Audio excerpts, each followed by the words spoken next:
noches y bienvenidos al Catalao. Ya estamos al lunes 7 de mayo del año 2018. Tres son los temas fundamentales que vamos a abordar hoy. Se los resumo someramente para que sepan ustedes los asuntos que vamos a tratar, que ya les digo que a buen seguro les van a interesar. En primer lugar, como saben ustedes, el pasado viernes se escenificaba esa pantomima de ETA, por cierto, con un público muy distinguido, muy señalado. Aquí ven algunos de los que acudieron a ese acto en el que supuestamente ETA, algunos han dicho la disolución, el final de ETA, etcétera. Hoy nos vamos a preguntar qué es lo que pasa ahora.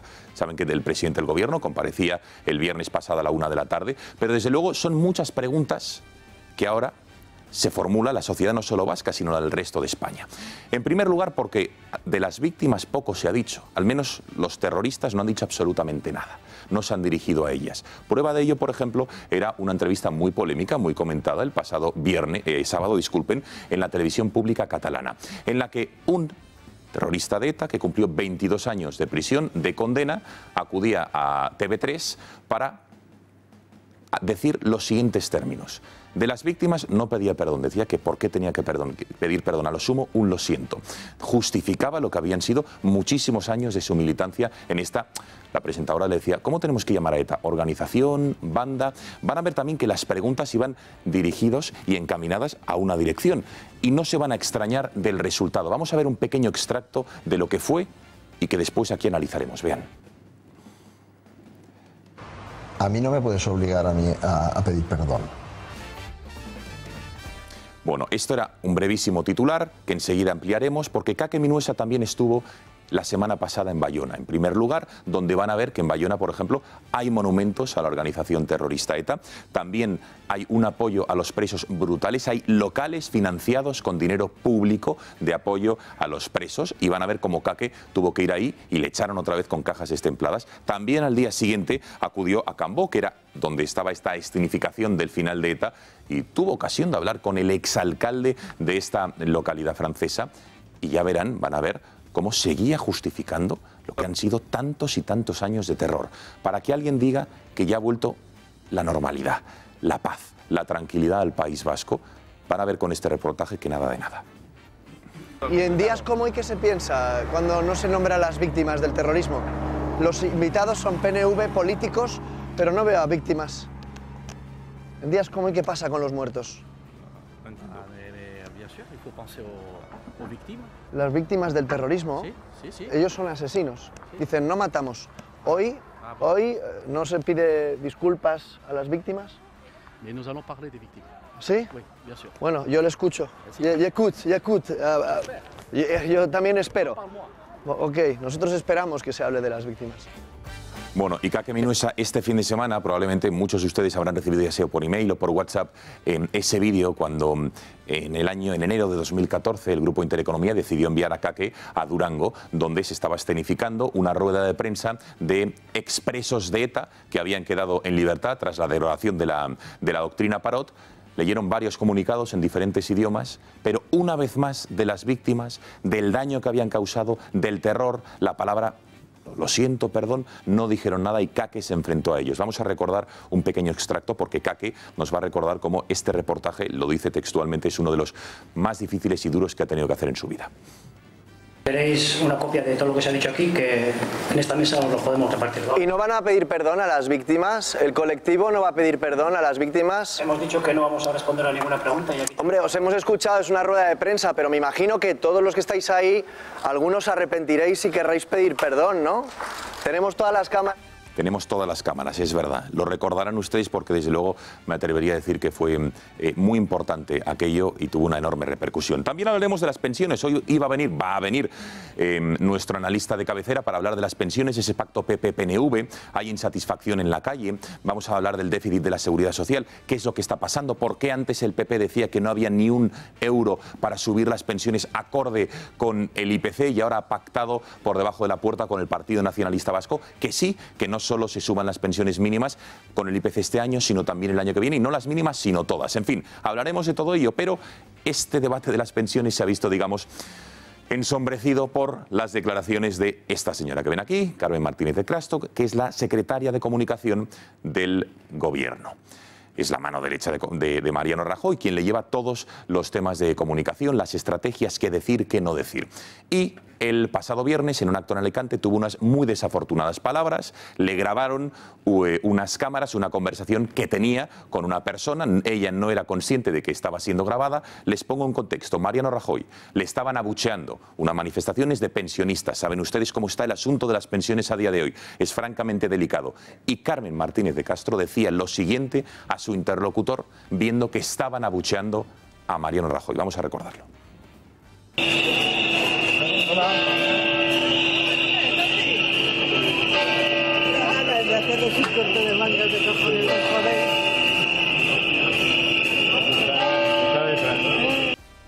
Bueno, hoy ha pedido, estas palabras sin lugar a dudas son impresentables, son lamentables y desde luego que debería haber algún tipo de consecuencia política, que de momento no lo ha habido, solo unas declaraciones esta mañana en la cadena COPE en las que digamos que sus disculpas no iban mal encaminadas, cito textualmente, dice que muy fina no quedé, disculpas en el fondo y en la forma y santas Pascuas.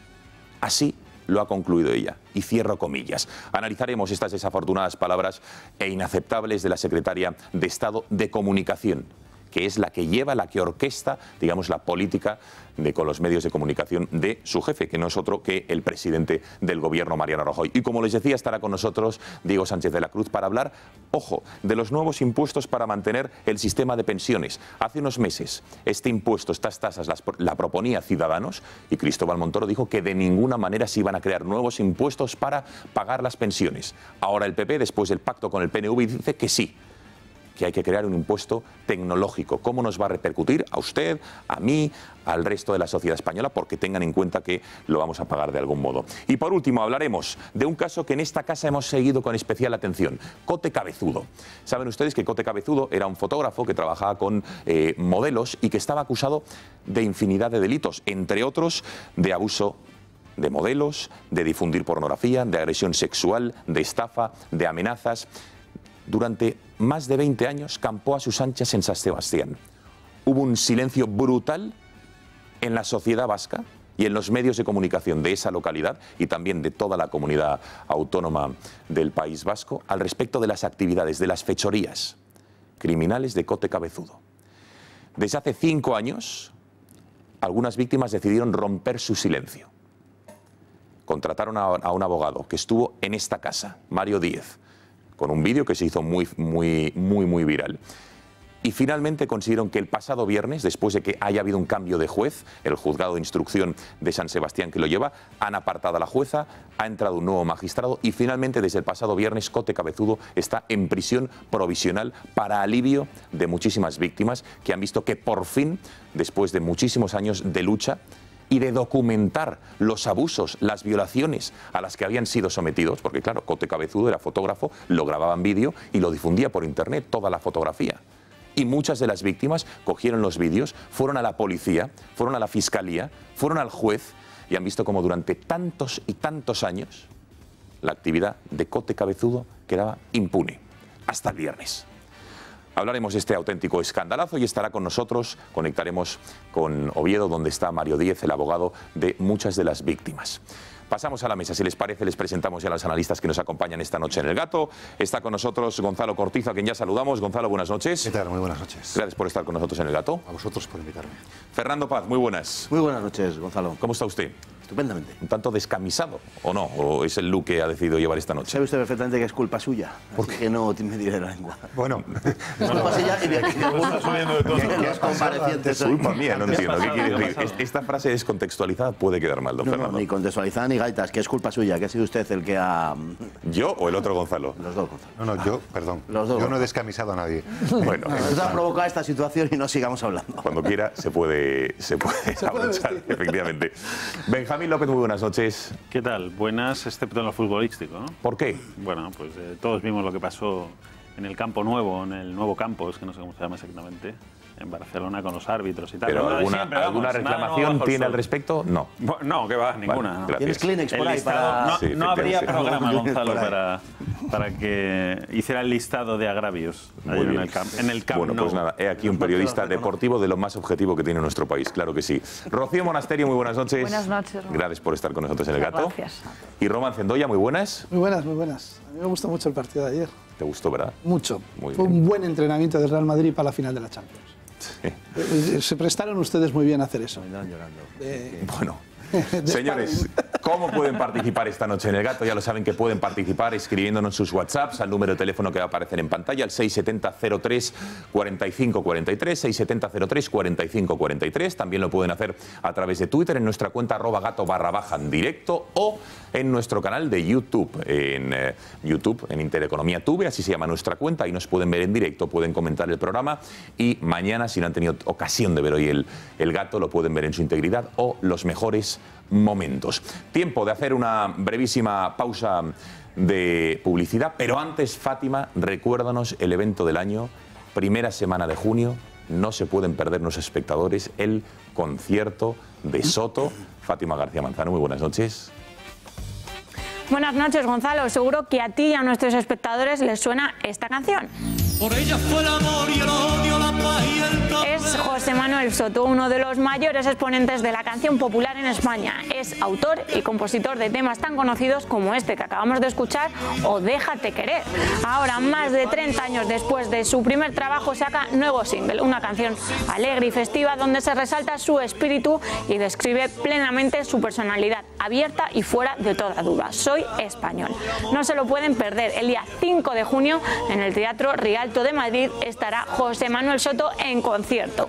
Pueden comprar sus entradas llamando al 902-488-488 o en las siguientes páginas web: entradas.com, butacaoro.com o en elcorteingles.es/entradas. Un espectáculo imprescindible para disfrutar de canciones de hoy y de siempre con José Manuel Soto. Martes 5 de junio en el Teatro Rialto de Madrid.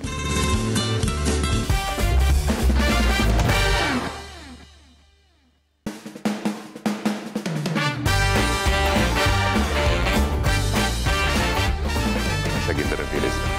13 minutos pasan de las 10 de la noche, aquí seguimos en el Gatalagua. Si les parece, vamos a hablar del primer asunto de hoy en el programa. Las pensiones, porque es un asunto que sin lugar a dudas sigue preocupando a muchísimos y muchísimos ciudadanos, no solo nuestros mayores, nuestros jubilados, sino también la gente que ya ve cercana la fecha de jubilación e incluso los que lo vemos un tanto lejos. ¿Está garantizado? ¿Es viable el actual sistema? ¿Por qué el Partido Popular ha venido diciendo en el primer trimestre de este año, después de las manifestaciones callejeras que han sido diarias, esta por ejemplo con muchas banderas de la República, es decir, muchas de ellas politizadas, pero da igual, muchísimos pensionistas que han salido a la calle para reivindicar unas pensiones dignas, ya que el 0,25%, que era la subida prevista para este año, consideraban que no lo era, que era indigno, porque el PP decía que no había más caja, que no había un euro posible para los presupuestos. Ha tenido que llegar el PNV, exigírselo para aprobar las cuentas públicas, y vaya si lo había. Y el PP, ahora que quiere, o el Gobierno, introducir una nueva tasa, un nuevo impuesto para sufragar ese aumento de las pensiones que va a ser acorde al IPC. Por cierto, que no está satisfaciendo, digamos, a los pensionistas. Pero antes de hablar de todo ello, quiero que escuchen las desacertadas e impresentables palabras de la secretaria de Estado de Comunicación el pasado viernes, en un acto al que acudía Mariano Rajoy. Iba a entrar en un auditorio y era recibido por, fíjense, estas son las imágenes, al fondo había una manifestación de pensionistas que estaban silbando y gritando al presidente del Gobierno. Y esta señora que ven a la derecha, que es Carmen Martínez Castro, la secretaria de Estado de Comunicación, dijo estas lindezas de los manifestantes y por ende de los pensionistas. Escuchen.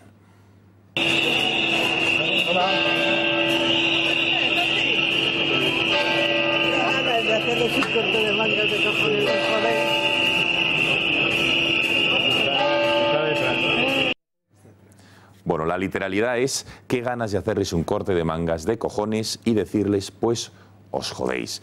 Para matizar, decía Benjamín, bueno, a los manifestantes que ahí estaban congregados, que la mayoría eran pensionistas y... Yo lo que digo es que no bueno, son ahora habla... pensionistas.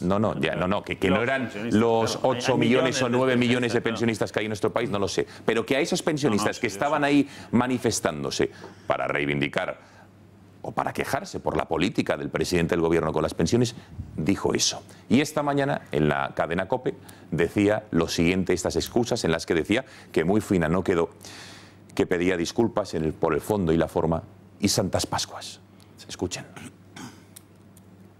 Es un comentario jocoso con un amigo en una conversación privada. Cuando ese comentario pasa del ámbito privado al ámbito público, pues se convierte evidentemente en unas palabras muy inadecuadas, muy finas, ¿no?, que he de reconocer. Lo único y lo mejor que puedo hacer es no explicar, no tiene ningún sentido entrar en explicación de por qué sí o por qué no, sencillamente pedir disculpas a quien se haya podido sentir ofendido y Santas Pascuas. Y Santas Pascuas. Venga, opiniones, ¿qué os parece? Enseguida hablaremos de las pensiones, pero desde luego, desliz, era una conversación privada, pero desde luego yo creo que no es admisible que la Secretaría de Estado de Comunicación, ningún miembro del Gobierno, en definitiva, haga unas declaraciones de este estilo, y más como está el asunto de los pensiones. Pero no son unas declaraciones, Gonzalo. Unas declaraciones a un compañero o a un amigo suyo. Pero bueno, no son unas declaraciones, Gonzalo. Vamos a ver, para mí la clave está en lo siguiente. Esto es una conversación privada de una señora, y ya me fastidia tener que defender a esta señora. Pero no es defender a esta señora, es defender la privacidad. Ella le comenta algo a un amigo suyo y alguien lo graba. Para mí lo grave de todo este asunto es que alguien lo grabe y que alguien lo ponga en circulación. O sea, es una conversación privada. Entonces, perdona, los WhatsApps entre Puigdemont y Comín, ¿eso sí que te parecieron? Fernando, yo no te escuché decir nada de la privacidad de esos WhatsApps. Absolutamente lo mismo. Bueno, pues no lo dijiste, o casualidad. Vale. Lo he dicho.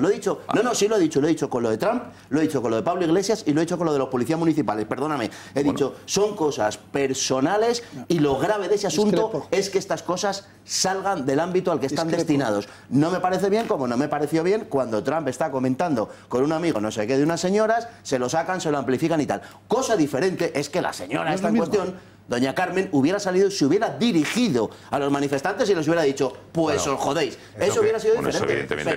Pero esta señora, como todo el mundo, tiene una vida privada y tiene un ámbito privado, y ese ámbito privado hay que defenderlo. Mira, precisamente estamos en un momento en el cual lo que impera y la política que impera me parece gravísima, aparte de que todo vale y con tal de que sea noticia y tal, y se saca y aparecen los medios. Pero al margen de eso, hay un principio que es verdaderamente espeluznante. Esto es privado. Y para mí lo privado no es político. Lo privado no es político. No es privado. Sí es privado. Es una conversación entre dos personas particulares que ella no hace a título... Sí, que no es privado. ¿Cómo que no? Que no. ¿Cómo que no es privado? Es una conversación particular. No, señora.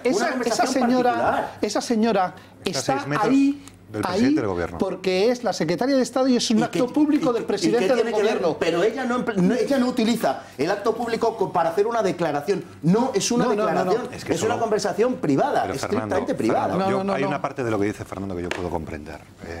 Nosotros lo que hemos visto con esta grabación, lo que está dentro de la cabeza de la secretaria de Estado de Comunicación. Una de las personas que más cobra en el gobierno. Eso está en la cabeza de Carmen Martínez Castro. Es lo que ella piensa. Es la persona de mayor confianza. Déjame acabar. La persona de mayor confianza de Rajoy piensa esto cuando ve una manifestación.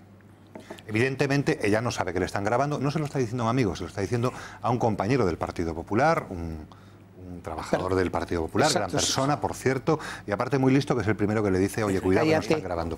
Con lo cual, hemos podido observar, por la torpeza de Carmen Martínez Castro, lo que está en su cabeza, cómo ella reacciona. Entiendo la parte en la que tú señalas que, bueno, oye, pues es que en realidad no es un acto público, o no es un micrófono, o no es una comunicación. De acuerdo, pero es que no se ha quedado ahí el asunto. La reacción de Carmen Martínez Castro en la COPE, acabando con el Santas Pascuas, diciendo que habla con un amigo, yo creo que no da la medida de lo que le importa este asunto, pero sobre todo, y voy a acabar con esto, ella ha ejercido sobre la noticia que le afecta su poder para que, por ejemplo, esta noticia haya sido completamente censurada en Televisión Española. Claro. Y los compañeros del Centro Territorial de Televisión Española en Valencia no hayan podido trasladar, por cierto, unas imágenes y un audio que estaba en Internet, en Twitter, y que podía escuchar cualquiera. Y desde que ha sucedido, lo estamos comentando en esta mesa, se ha hablado en otros programas de otras cadenas, ha salido por todas partes, la única cadena que no ha dicho nada sobre este asunto, que no ha puesto la audio. Televisión Española. Televisión Española. La cadena pública en la que yo interpreto que la señora Carmen Martínez Castro algún tipo de control tendrá. Y dos, una cosa más.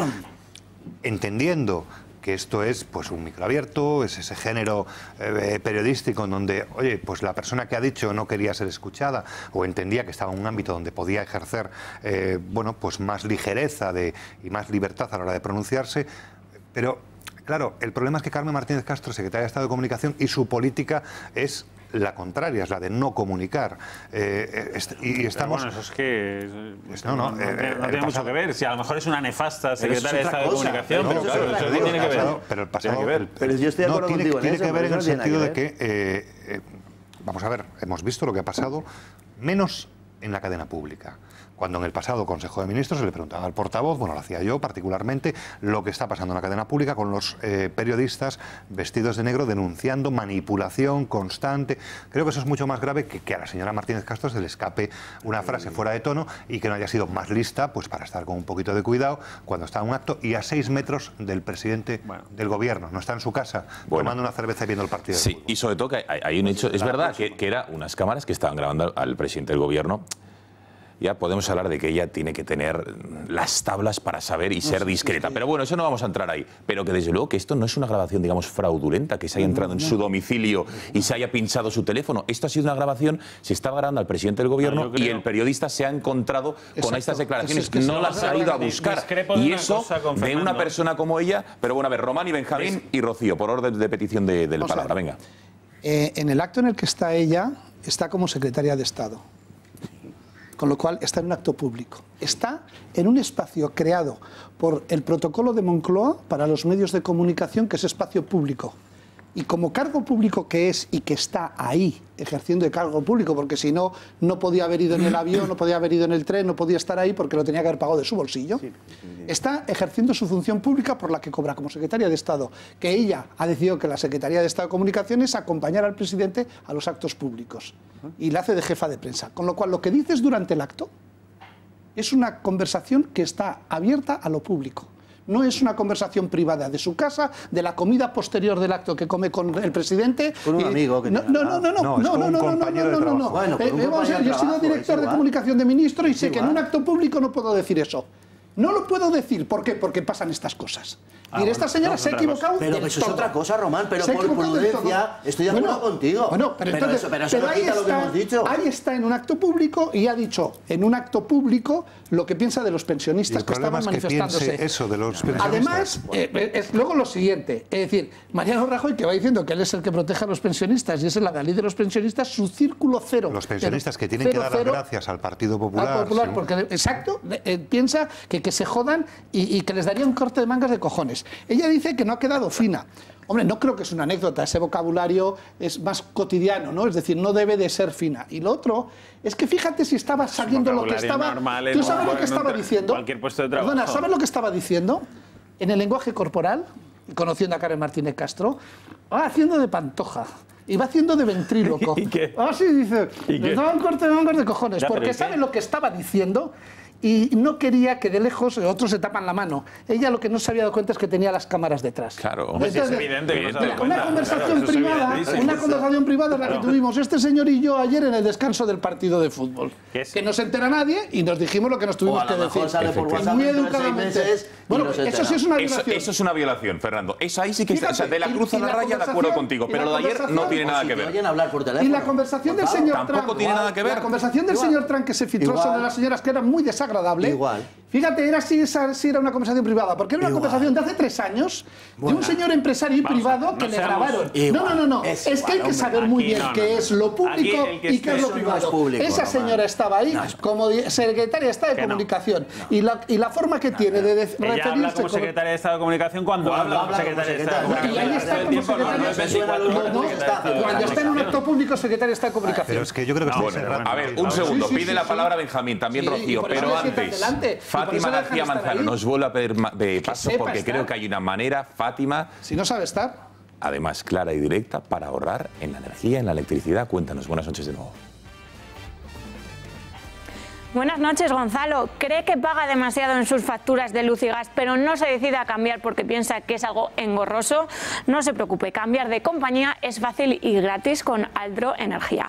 Aldro le da una atención y servicio personalizado y se encargan de todas las gestiones de forma rápida, sencilla, sin gastos ni molestias para usted. Además, Aldro Energía y esta casa, Grupo Intereconomía, hemos unido fuerzas para ofrecerle un descuento exclusivo. Como espectador de este programa podrá disfrutar disfrutar de un descuento del 20% en sus tarifas de luz y gas. Contrate Aldro Energía y empiece a ahorrar ya. Llámenos al 91 193 1600. Y si tiene negocio, también tenemos para usted grandes condiciones. No espere más y llame al 91 193 1600. Aldro Energía, empresa colaboradora del Grupo Intereconomía.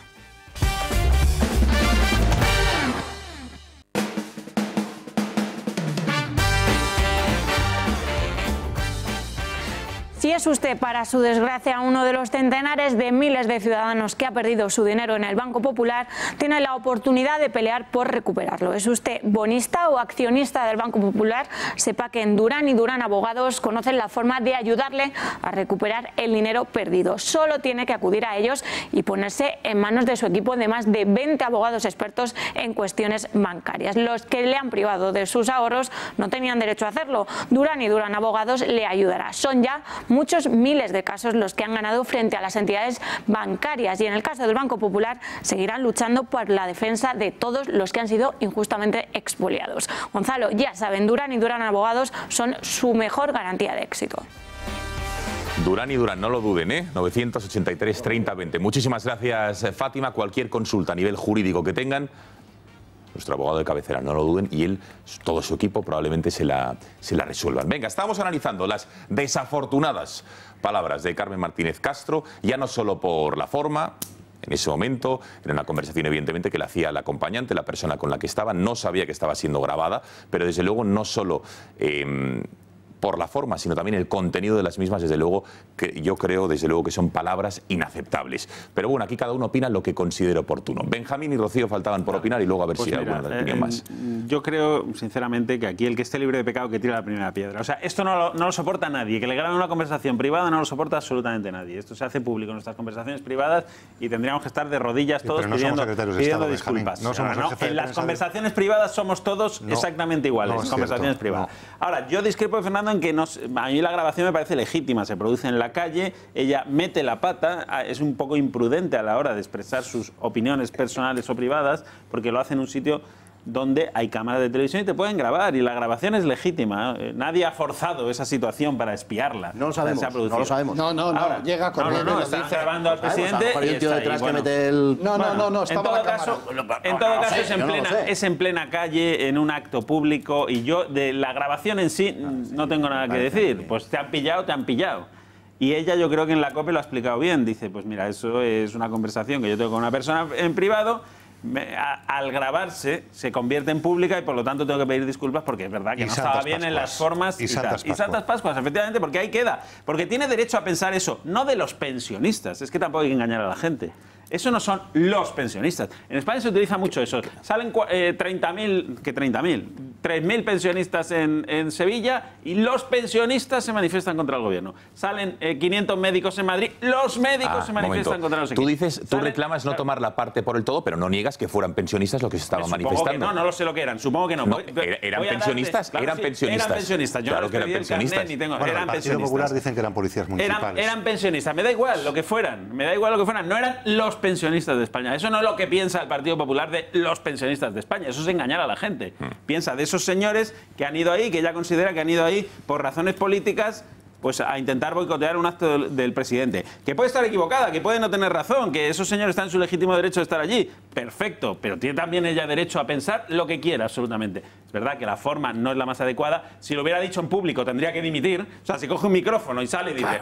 os jodéis. Pues pero claro, ¿cómo va a hacer eso? Pero ¿cómo va a hacer eso? Por supuesto. Pero en privado puede pensar eso y lo que quiera. Por supuesto que sí. Y luego se ha hecho público y en todo caso los electores juzgarán. Pero va a dimitir porque se haga público su pensamiento en una determinada materia. Hombre, me parece... Mira, Rocío. Lo que denota esta grabación es la falta de nivel y de autocontrol que tiene alguien que se debe precisamente y debe su puesto y el sueldo que gana todos los meses a los que tiene ahí en la calle. Eso es lo que pasa. Y esta señora, esto es una anécdota y es una simpleza pensar que va contra los pensionistas, eso a mí no me importa. Esta señora tenía que haber cesado por la pésima campaña de comunicación que hizo con el tema de Cataluña fuera de España. Pero bueno, eso Una señora que es secretaria de Estado de Comunicación y que yo creo que no tiene nada que ver una cosa no con la lee otra. los periódicos ingleses ni los franceses. Yo creo que no habla inglés ni francés y ha dado una imagen patética de España cuando teníamos que haber estado en todos los medios extranjeros explicando lo que estaba pasando en Cataluña. Por eso sí tenía que estar cesada esta señora cesada hace tiempo. Además, tenía que estar cesada por censurar la libertad de prensa en España y por perseguir por todos los platós a todo aquel que discrepe. Eso lo ha hecho y lo dice una que lo ha sufrido.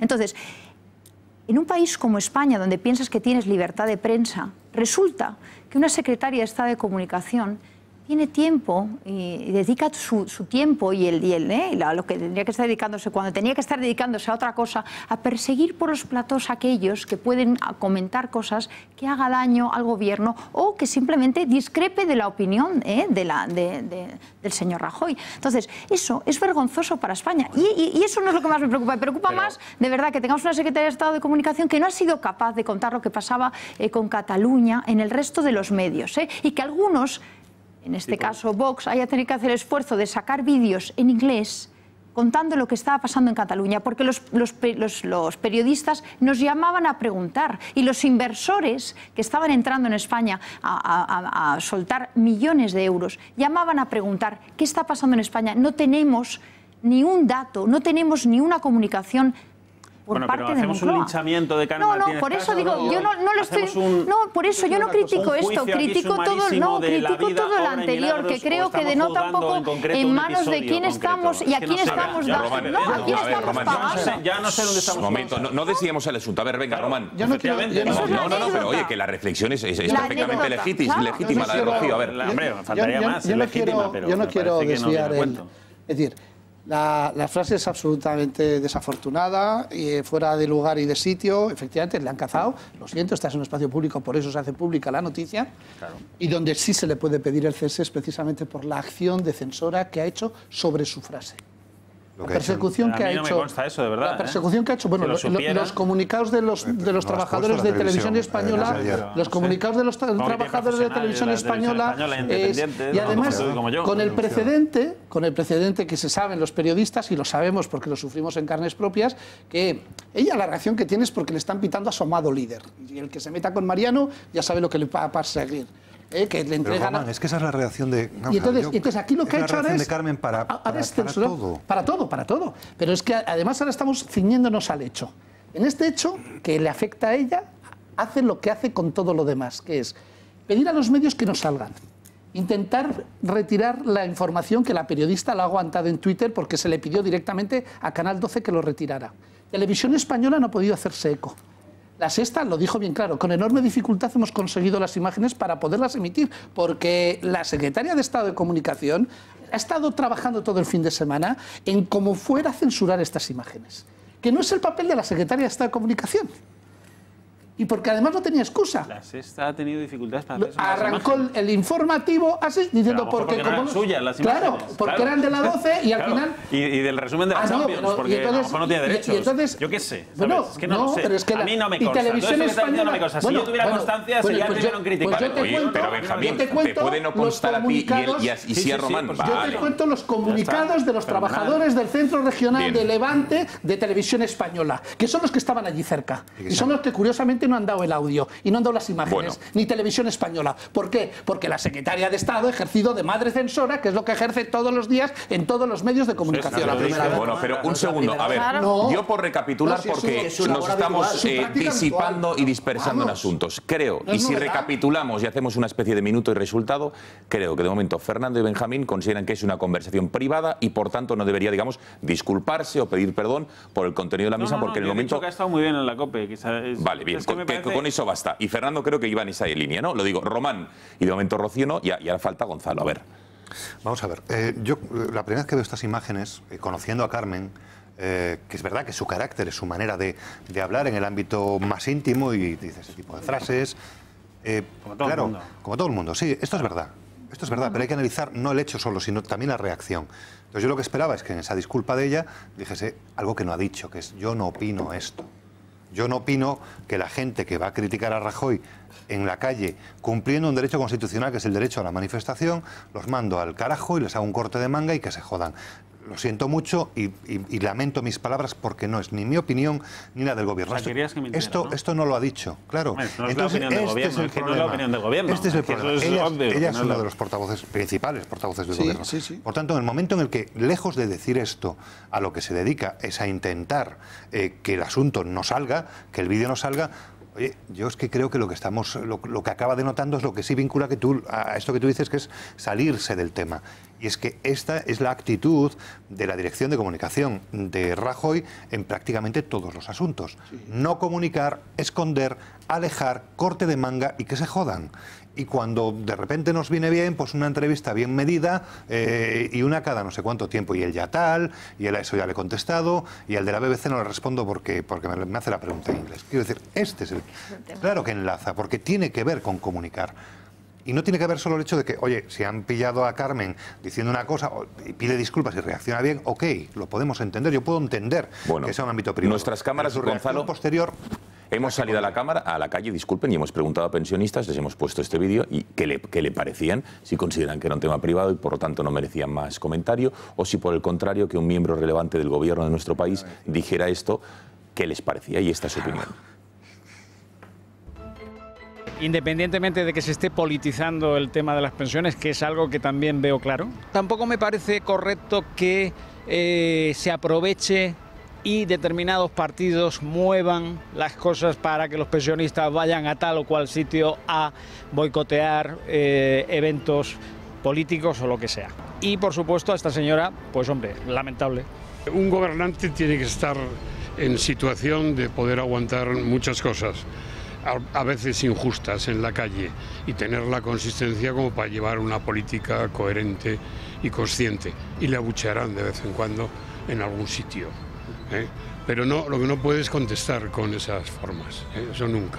En el sueldo del político va el saber aguantar y el saber estar y aguantar las críticas de la gente, que al final somos los que pagamos el sueldo de todos los políticos. El problema es que lo que dijo es lo que piensa y eso me dolió muchísimo. Que se jodan, eso es durísimo, cuando lo estás diciendo a unos pensionistas. Me parece muy bien que reconozca su error, pero me duele muchísimo que piense así. Bueno, me parece patético, un síntoma más de la crisis del Partido Popular. Están en descenso, en picado. Yo creo que tendría que dimitir, no se puede hablar así de los pensionistas. Y menos en las condiciones que están los pensionistas en España, con unas pensiones de miseria, que no le da para vivir. Porque yo creo que el problema de las pensiones no es lo que tienen que subir, sino lo bajo que son la mayoría. Y te lo digo como pensionista, porque yo soy pensionista. Bueno, esta es la opinión de la gente que nos hemos ido encontrando por la calle. Vamos a seguir andando en las pensiones porque hoy Íñigo Urkullu, el lehendakari, ha hablado sobre el pacto de presupuestos que ha firmado con el Partido Popular. Y atención al titular que ha dicho, porque dice que no está preparado el sistema, y cito textualmente, para establecer pensiones mínimas de 1.080 euros, como reclaman los pensionistas y algunos partidos políticos. Y eso después de haber arañado al PP esa subida de las pensiones acorde al IPC este año, de todas, y el que viene. Escuchen. No creo que el sistema esté preparado para esto y además entra en una contraposición absoluta con lo que es el salario mínimo interprofesional. Y esta es una cuestión que también hay que saber valorar. ¿Qué es lo que se está reivindicando frente a los sistemas que existen, como por ejemplo el salario mínimo interprofesional y lo que es el sistema de pensiones? Bueno, palabras de Íñigo Urkullu. Saludamos ya a Diego Sánchez de la Cruz. Diego, muy buenas noches. Bueno, cuéntanos. Vamos a hablar, si te parece, de lo que ha dicho Urkullu y me gustaría ligarlo con el déficit de la seguridad social. ¿Tiene razón Urkullu al decir que no se pueden establecer las pensiones mínimas en 1.080 euros? ¿Cómo está el déficit de la seguridad social para saber si nos lo podemos permitir o no? Buenas noches. Buenas noches, Gonzalo. Efectivamente, este es el debate que está encima de la mesa.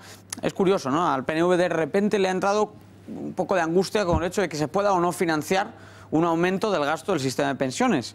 Lo digo porque el PNV, junto con el partido del gobierno, el Partido Popular, vienen de aumentar el agujero de la hucha de las pensiones, el agujero del sistema de seguridad social, el agujero del sistema de jubilación. Lo hacían con ese acuerdo de revisar al alza las pensiones después de defender durante 4 meses que no era viable, y como vamos a ver ahora mismo en pantalla, hay unas razones económicas, y son unas razones económicas de peso por las cuales eso ahora mismo no es en absoluto sostenible ni se puede financiar. Vamos a ver, lo que estamos viendo aquí es el peso sobre el PIB del agujero del sistema de pensiones, es decir, de la diferencia que existe entre los ingresos y los gastos de nuestro sistema. Está en el entorno del 1,6% del PIB. Podrían pensar, como aquí hay una ligera caída de apenas 2 décimas, que el saldo ha mejorado. Y si ha mejorado es en realidad porque el PIB ha crecido en los últimos años, de modo que, como estamos comparando ingresos con el tamaño de la economía, sí que hay una ligera mejora del déficit del PIB, pero solo, insisto, cuando lo comparamos con el PIB. Cuando lo comparamos en números redondos vemos que ha seguido aumentando otros 300 millones a lo largo del último año.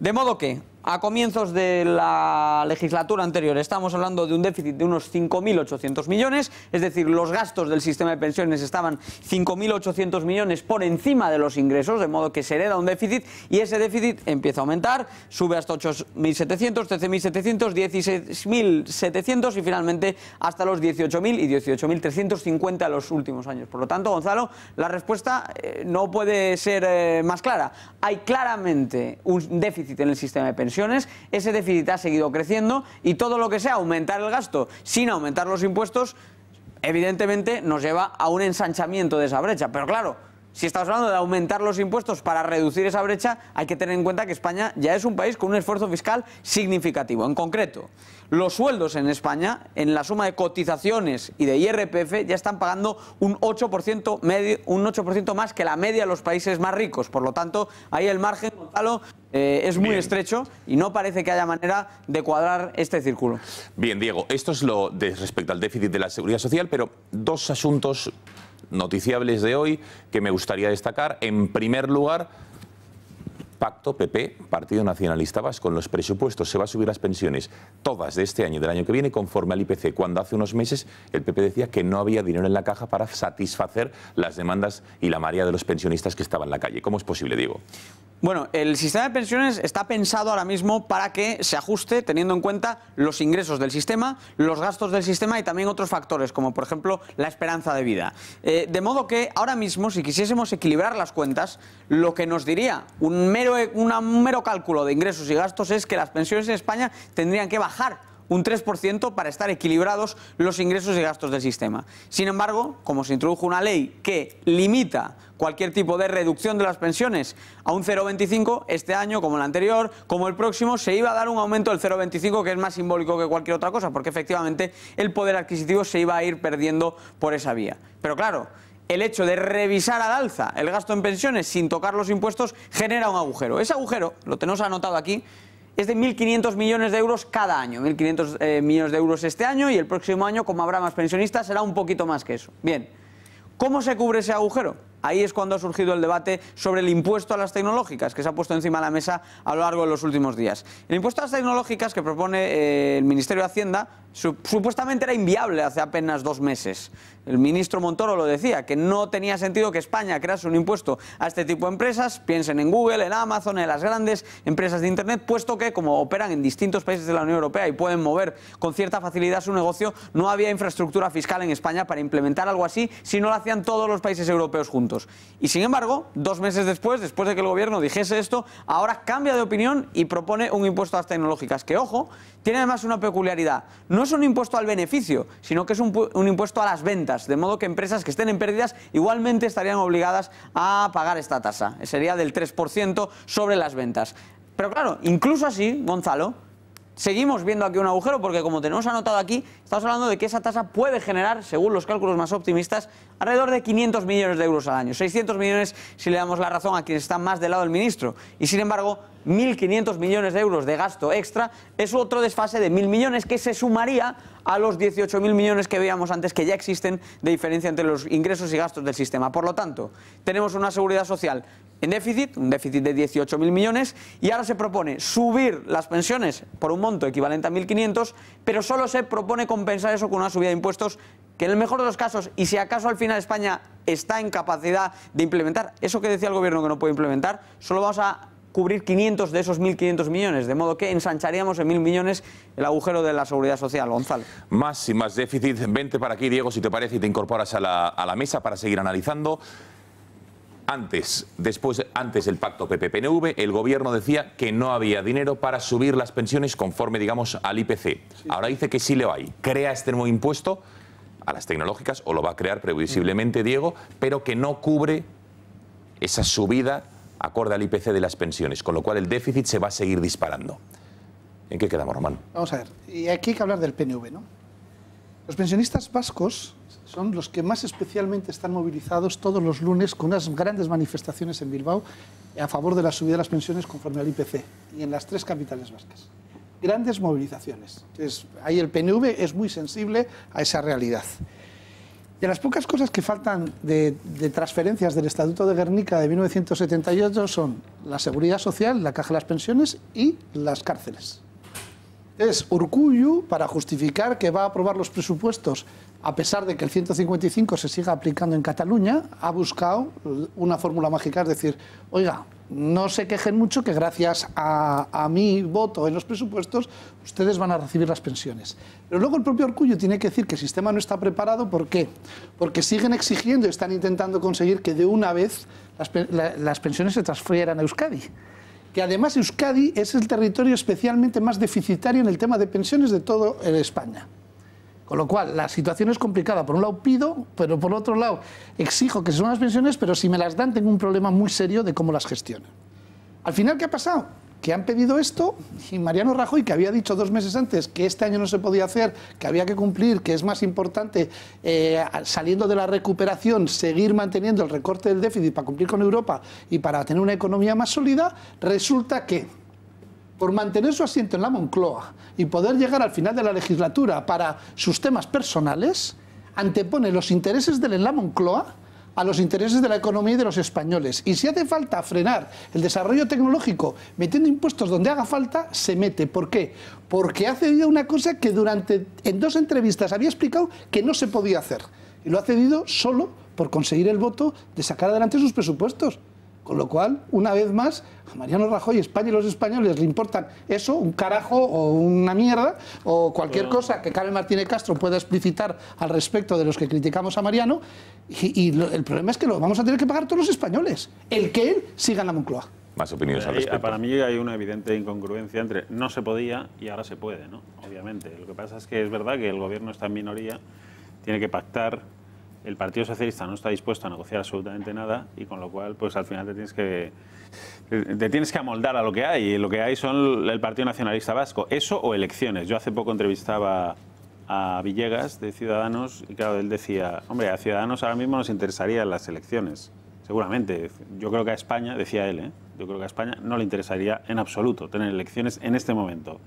Bueno, son formas de verlo. Ahí Román a lo mejor piensa que sí, que a lo mejor serían elecciones. No, prorrogar los presupuestos. Podría prorrogarlos un año más, ¿eh? Bueno, pero entonces no habría ni subida de pensiones, ni pero sigues con ni la economía. Ni la mínima, ni la debilidad, ni la equiparación salarial de la policía de la Guardia Civil. Pero sigues recortando el déficit. Que es una opinión, oye, legítima, pero que hombre, yo no digo prorrogar los presupuestos conlleva algunas cosas, ¿eh? Sí, pero se puede hacer algunos daños colaterales. No es porque si no, fíjate, no hay problema. Prorrogamos los presupuestos toda la vida y se acabó. No, la ley te permite 2 años. Tiene daños colaterales importantes. Pero bueno, para los políticos, quiero decir. Para los políticos te refieres, porque para los españoles. Hombre, sí, pues explícaselo tú a los guardias civiles y a los policías. Vía decreto luego puedes hacer muchas cosas. La equiparación salarial. Vía decreto puedes hacer muchas cosas. Puedes hacer muchas cosas vía decreto, sin arruinarnos a todos. Del Estado, que son la ley más importante, no sirven para nada. Porque todo se puede hacer vía decreto. Sí que sirven, que es para joder a los españoles con impuestos nuevos. Yo acepto la opinión de que es legítimo que alguien diga, no, es mejor prorrogarlos que aceptar esta subida de las pensiones.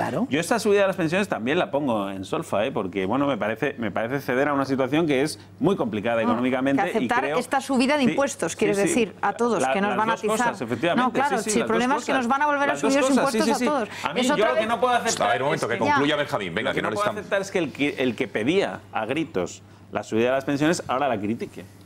Porque conlleva un impuesto. Hombre, claro, Pues claro. No, claro, no. Sí, sí, sí. Hay otras opciones, lo que pasa que esas las pensiones, sí, ¿había no las otras opciones? contemplan, no las Hombre, sí, contemplan. ya me vas a Que es la decir reducción del gasto suprimir público. las comunidades autónomas. No, sí, claro, bueno, Benjamín, sí, pero es que ese sí, es el hombre, problema. Sí, y que ningún Marte político. y no, colonizar Marte, y entonces a lo mejor dividimos de verdad, no simplifiques las cosas. Hay otras opciones. Soluciones reales y la reducción del gasto público y que se puedan implementar, diríamos, en un breve espacio de tiempo. Bien. Suprimir las comunidades autónomas Benjamín. Puede ser una solución, que yo no te digo que no, ¿eh? Bueno, y entes, subvenciones, sindicatos. No para los presupuestos del año que pero viene, vamos a ver. Venga, Rocío, Gonzalo y Fernando. Si esto es lo de siempre. Los políticos tienen que elegir entre el bienestar suyo, el bienestar de los políticos o el bienestar de los españoles. Que no, hombre, que no es y ante esto, ya vemos dónde está el Partido Popular, que una vez más nos estafa a todos y nos sube los impuestos. Y ha elegido el bienestar de los políticos, porque podía desmontar sindicatos, subvenciones, entes, observatorios, gasto público ineficiente, recuperar las competencias de sanidad, de justicia, de educación y así conseguir tener recursos para poder tapar ese déficit que tenemos de las pensiones. Lo que no es tolerable es que nos sigan engañando a todos. Claro que queremos que los pensionistas tengan mejores pensiones, pero para eso tendremos que sacrificar algo. Y eso probablemente es el gasto público ineficaz, que claro, ¿quién vive de ese gasto público ineficaz? Políticos. Los políticos. El primito enchufado que está en la autonomía, el que ha consolidado su puesto que entró por el enchufe no sé qué, en los 17 parlamentos. ¿Para qué necesitamos 17 parlamentos? ¿Para qué necesitamos 17 parlamentos? Sí, ¿Ha mejorado 54, la sanidad? ¿Ha mejorado la sanidad desde que está transferida? Un momento, Benjamín. La sanidad ha mejorado desde... y además nos resolvería muchos problemas. Pediríamos la recuperación. La primera, la de la educación. ¿En cuánto tiempo os comprometéis a suprimir los 17 parlamentos autonómicos? Si nosotros somos llave en el Congreso, lo primero que pedimos es la recuperación de la educación para todos los españoles. Entre otras cosas... los 17 parlamentos autonómicos que cuestan un dinero, bueno, pues también, efectivamente, claro que lo pedimos. Pero el primer día lo pedimos, Benjamín, claro que sí. Otra cosa, yo te digo que ¿en cuánto tiempo los vais a suprimir? Pero si el problema es que los políticos, el problema, Benjamín, es que los políticos no quieren sacrificar su bienestar. Si lo tenemos, por supuesto. Y si no, pues tendrán que condicionar la acción política. Habrá que elegir a una. Cuando alguien tiene una representación política, puede condicionar la situación política en su conjunto. Si la pregunta es si tú quieres, si la pregunta es si tú tienes, claro, el problema es que el Partido Popular se alía con los que quieren romper España. El Partido Popular se alía con los que le chantajean y le hacen perdonar los 4.000 del cupo. El Partido Popular se alía con los que le mantienen en el poder 2 añitos más. O sea, que también suprimiréis el momento, Benjamín. Vamos a ver, es que quiero escuchar a Rocío, de verdad. Es que estáis interrumpiendo demasiado y no se entiende en casa. Que los españoles sigamos arrodillados frente al nacionalismo. Y eso lo estamos haciendo. ¿Sabes por qué? Porque hay unos partidos cobardes, como son el PSOE y el Partido Popular, que no están dispuestos a hacer frente a los nacionalistas. Estupendo, pero ¿en cuánto tiempo suprimiríais el cupo vasco? Bueno, ese no es el tema, a debatir. A ver, vamos a ver. Rocío, ha concluido. Venga, Gonzalo, Fernando y luego Diego quería también hacer algunas matizaciones. Venga, Gonzalo. A Diego, de hecho, le quiero hacer una pregunta, porque cada vez que viene aquí yo acabo hundido. Quiero decir, siempre es no hay dinero, si se quiere hacer esto hay que subir impuestos, por tanto destrozamos el sector tecnológico y España se irá por la borda. No sé, yo no acabo de ver esto. Hay un dato sobre el que te quiero preguntar, Diego, que acabo de verlo, creo que en el periódico de Cataluña, si no me equivoco, y es el siguiente: desde 2010 el Producto Interior Bruto por habitante ha subido un 6,5%. En ese mismo periodo la renta de los hogares ha bajado un 5%. Quiero decir, a mí me da la impresión de que un poquito más de no sé, soluciones se podrían encontrar cuando estas curvas difieren. Y no todas, a lo mejor, Rocío, yo en esto estoy de acuerdo con Benjamín, pasa como la gran llave de solución para todas las cosas por el tema de los parlamentos autonómicos. Yo creo que es verdad que te lo he escuchado muchas veces, entes, ¿no? subvenciones, sindicatos, etcétera. Feministas radicales pagadas por todos nosotros, etcétera. La política tiene que ver con a quién le impones cómo se reparte el dinero, ¿no? Los que más tienen, los que menos tienen, cómo se hace esa cuenta. Y te quería preguntar, ya te digo, Diego, por eso, PIB por habitante 6,5% hacia arriba desde 2010, 5% para abajo, renta en los hogares en el mismo periodo. Diego. Eso es una aberración económica lo que estás haciendo. Estás comparando, por un lado, lo que es toda la producción de la economía, donde entran las rentas, pero también lo que no son rentas, que como sabes es todo el gasto intermedio de la producción, exportaciones, importaciones, que no es renta. Su detalle.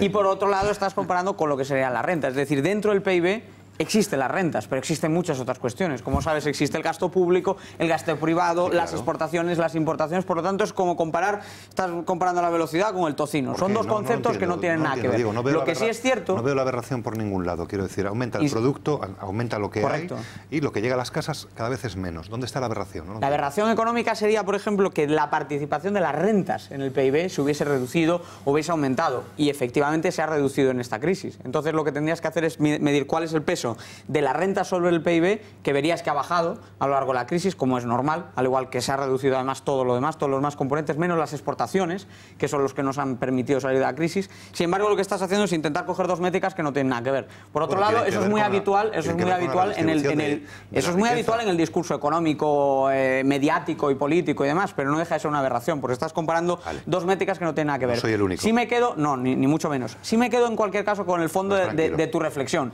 El peso de las rentas ha bajado. Lo que intentas, o el argumento implícito ahí es que con sueldos más altos ese agujero sería más bajo. Y entonces ahí yo lo que te puedo comentar es lo siguiente. En la caja de la Seguridad Social, los ingresos que se generan evidentemente vía creación de empleo o aumento de los salarios, han estado subiendo al entorno del 6 o del 7%. Es decir, la Seguridad Social ingresa hoy más que en el momento pico de la burbuja, ingresa más que en 2008. Ingresa un 6% más que el año anterior, ingresa un 6% más que el año anterior. Es decir, el problema en la seguridad social no es un problema de ingresos, están en niveles récord. El problema en la seguridad social es que hay una serie de normas, como por ejemplo en qué edad nos jubilamos, cómo se calcula la jubilación, etcétera, y ahora mismo se ha descompensado por completo ese equilibrio. Entonces, es cierto, con más ingresos se puede equilibrar un sistema así, pero es que el sistema ya tiene más ingresos. Fíjate, los ingresos de la seguridad social han subido, insisto, 6% el último año, 6% el anterior, y están en niveles récord. De modo que sí, siempre se puede exprimir más a la vaca. Tiene unos costes económicos, pero se puede exprimir más. Pero un momento.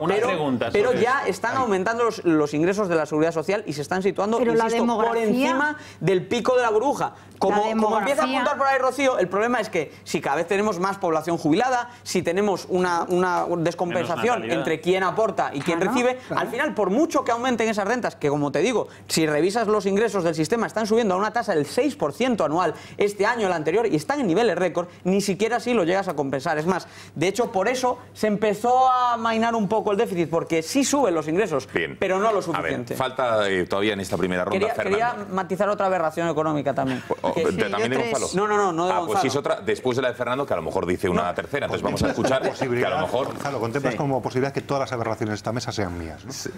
No, sin lugar a dudas. Estoy viendo. Venga, a ver, Fernando. Pues yo creo que por muchas vueltas que le demos al final, esto es un sistema que se hizo en su momento, que fue enormemente útil, que espero que lo siga siendo, francamente, que espero que siga siendo un sistema público el de pensiones, pero que se basaba en una realidad, y es que había mucha gente joven y muy poca gente mayor, o mucha más gente joven que mayor. Es decir, es una cuestión demográfica. Y mientras esto no lo cambiemos, y no se ha hecho nada por cambiarlo en las últimas 3 décadas y pico... La demografía, luego, en la crisis, ¿no? La demografía. Sí. Desde luego no lo vamos a arreglar. Cuando la gente no se hace mayor de un día para otro, esto se ve venir. No, efectivamente. Una cana primero, ¿Y qué nos han estado diciendo durante tantos años, Gonzalo? Se pone el sol, vuelve a salir. ¿Qué nos han estado diciendo durante tantos años, Gonzalo? Es que iban a venir los inmigrantes a pagarnos las pensiones, ¿verdad? Y nos lo hemos creído, nos lo contaban algunos. Algunos que nos no iban mirar a nadie, eso. Pero algunos nos lo contaban esto. Van a venir los inmigrantes y os van a pagar las pensiones. Vosotros, a la fiesta, al cachoteo, tal, que esto es muy bueno. No tener hijos, salir por ahí, tal, lo paséis cojonudamente, que van a venir los tontos estos de tal y os pagarán las pensiones. Por cierto, que como cobran un 35% menos los inmigrantes, resulta que es al final es una bonita manera de transferir rentas desde los asalariados y las clases medias a las grandes empresas, con lo que la izquierda está aplaudiendo con las orejas, como es de costumbre, porque es quien proporciona la coartada moral para el supercapitalismo globalista, etcétera. Pero bueno, vamos a volver al tema. Más complicado que eso, Fernando. No, bueno, si quieres te lo explico en media hora, pero es que estamos en lo que estamos. Digo, ya estamos es un poco para no caer en más aberraciones, complicado. estoy simplificándolo sin caer en aberraciones. Bien. Porque tener un hijo en España no es muy fácil. Si me permites seguir, entonces la cuestión en gran parte la ha señalado Rocío. Tiene muchísima razón en lo que ha dicho. Vamos a ver, el problema de la descentralización, chascarrillos aparte de cuánto se tarda en acabar con 17 autonomías y parlamentos y tal, no es ese. Es que si tú coges, y es muy sencillo, comprobar cuál era el coste, por ejemplo, de la sanidad o de la educación cuando estaba centralizada, y cuál es el coste como resultado de la descentralización, sobre todo de la época del señorito José María Aznar, podemos comparar los costes. Es brutal. Se ha multiplicado por 6, por 7, con los mismos servicios. Con los mismos servicios. Es decir, es el coste de la descentralización. No son los parlamentos, que al final eso puede ser... Con los mismos servicios. Puede ser hasta el... o peores. Puede ser, o peores. Puede ser hasta el chocolate del loro. Fíjate lo que te digo. No es el Parlamento. Son los servicios que se prestan. Esos servicios han empeorado. ¿Por qué? Porque están destinados a sostener una estructura clientelar, que es la base de todo este régimen. Y por eso se ha multiplicado, sí, Benjamín, pues negar lo que quiera, pero por eso se ha multiplicado hasta por 6. La sanidad española sigue siendo una de las más baratas del mundo. Hasta por 6. 6 veces más cara que antes. Y buena. 6 veces más cara que antes, Benjamín. 6 veces más cara. Desde que se descentralizó, ¿no? Baratísima, sobre todo para los que vienen al turismo sanitario. Bien, a ver, vamos a dejar a Fernando que concluya, es que hoy estamos especialmente... No es verdad, no es cerrar un parlamento, que también, que sería muy bonito, quitarnos tanto parásito, pero no es eso, ese no es el gasto. El gasto está en la estructura clientelar, en todo lo que mantiene eso, que es una estructura de poder, es una estructura oligárquica. Ahí está la clave, entre otras cosas, de la mayor parte de la corrupción, junto a los partidos políticos, de lo que está pasando en España, a lo que nadie quiere meterle mano. Es la consecuencia, como digo, de una política de mucho tiempo, de una política de décadas. Se ha recalculado y se están recalculando las pensiones y realmente están bajando. Porque se calculaban sobre 16 años, luego sobre 19. A partir del 2022, dentro de 4 años, se va a recalcular sobre 25 años. Es decir, se están recortando las pensiones sin decirlo. Porque no se le puede decir a la gente, te quito dinero. No, simplemente te recalculo. Bueno, la pensión media creo sobre que más años de la vida laboral. ¿Vale? Fernando. Realmente lo que le dedicamos a las pensiones en España es un 11% del PIB. No es un porcentaje del PIB excesivamente alto con respecto al conjunto de lo que pasa en Europa, que está en el 13 de media de los países más importantes y de la OCDE y más importantes de la Comunidad Europea. Pero no lo midas en términos de PIB, mídelo en términos de gasto público. Bueno, ¿qué porcentaje del gasto público suponen las pensiones? No, lo estoy midiendo en el momento. Si quieres vamos a eso ahora. Venga. Ahora mismo me estoy remitiendo al porcentaje sobre el PIB. Por tanto, en este momento habría hasta margen para aumentar las pensiones. Pero obviamente lo que no se puede hacer es aumentar la carga impositiva sobre una clase media, sobre unos asalariados que sencillamente ya no pueden más. Es que es una realidad. Y como tenemos dos realidades que se dan de tortas, hay que casarla. ¿Cuál es el problema último? El problema es el de la demografía, 1. Y 2, la absoluta, completa, radical, total ausencia de sentido nacional en la clase política española, a la cual lo único que le importa es llegar al final de la legislatura. Y si tengo que pactar con Satanás, pacto con Satanás. Bueno, ya vemos en nuestras pantallas a Mario Díez, que es, como saben, el abogado de tantas víctimas que ha estado durante los últimos 5 años luchando para que Cote Cabezudo, este fotógrafo acusado de muchísimos delitos, entre abuso de modelos, difundir pornografía, agresión sexual, estafa, amenazas. Vamos a hablar de todo ello porque desde el pasado viernes está en prisión provisional. Pero antes tenemos que hacer una conexión con nuestra compañera del Club de Amigos, Paula Cruzado, a quien ya saludamos, que nos va a contar las novedades de este mes de mayo, de lo que está ofertando el Club de Amigos. Paula, buenas noches.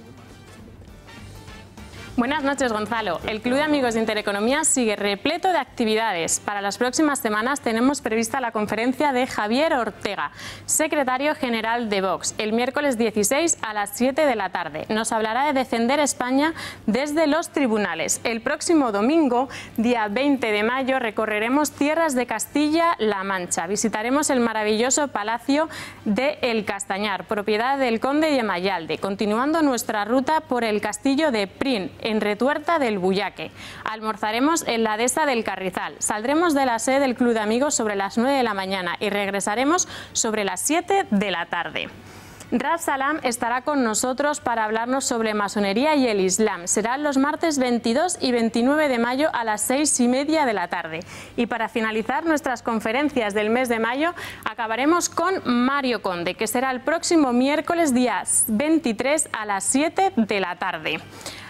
Sin olvidarnos antes del concierto que tenemos de José Manuel Soto, que va a ser el próximo día 5 de junio a las 8 de la tarde en el Teatro Rialto. Así que, Gonzalo, no se pueden perder ninguna de nuestras actividades. Lo único que tienen que hacer para apuntarse es llamarnos al teléfono del Club de Amigos, que es el 91-616-2464, o escribirnos a club@intereconomia.eu. Les espero.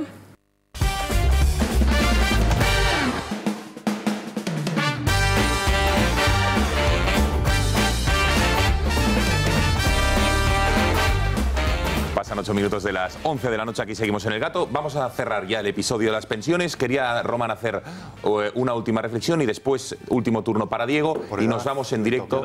Nos vamos en directo hasta Oviedo, hasta San Sebastián también, para hablar del caso de Cote Cabezudo. Muy interesante las novedades judiciales que tenemos al respecto de este escandalazo. Román. El tema de las pensiones es muy sensible. Y es muy sensible porque nuestros políticos nos mienten. El único que dijo la verdad fue en el año 92 Pedro Solbes, que ya anunció a los españoles que ya podíamos ir preparando planes de pensiones porque el sistema de pensiones no daba de sí y no iba a poder cubrirse. Y es un hecho objetivo. Es decir, el año 64 fue el año en que más españoles nacimos por pareja, el siglo XX, y en el año 84 el que menos. Y eso no se arregla con un decreto ley ni con un pacto de Toledo. Lo que pasa es que cuando se estaba haciendo teóricamente en la economía, como las políticas serias del Partido Popular, sacando la crisis, el año pasado en el programa electoral, en la página 41, decían: apoyaremos la transformación de nuestra industria para prepararla ante los desafíos de las nuevas tecnologías, apoyando la innovación en todos los ámbitos. Es decir, le subimos los impuestos. Y luego en la página 74 dice dar prioridad a la reducción de la carga tributaria que enfrentan los ciudadanos y atender desde el ámbito fiscal sus necesidades e inquietudes. Es decir, volver a subir los impuestos. Es decir, esta es la seriedad del gobierno que hace 2 meses decía que no podía subir las pensiones porque estaba trabajando en esto y por mantenerse en la Moncloa, no por otra cosa. Me da ternura que te quedes los programas electorales. No, bueno, pues que no los escriban. Y que no los tengan y Román se los lee y los subraya. Venga, Diego, última reflexión. Venga.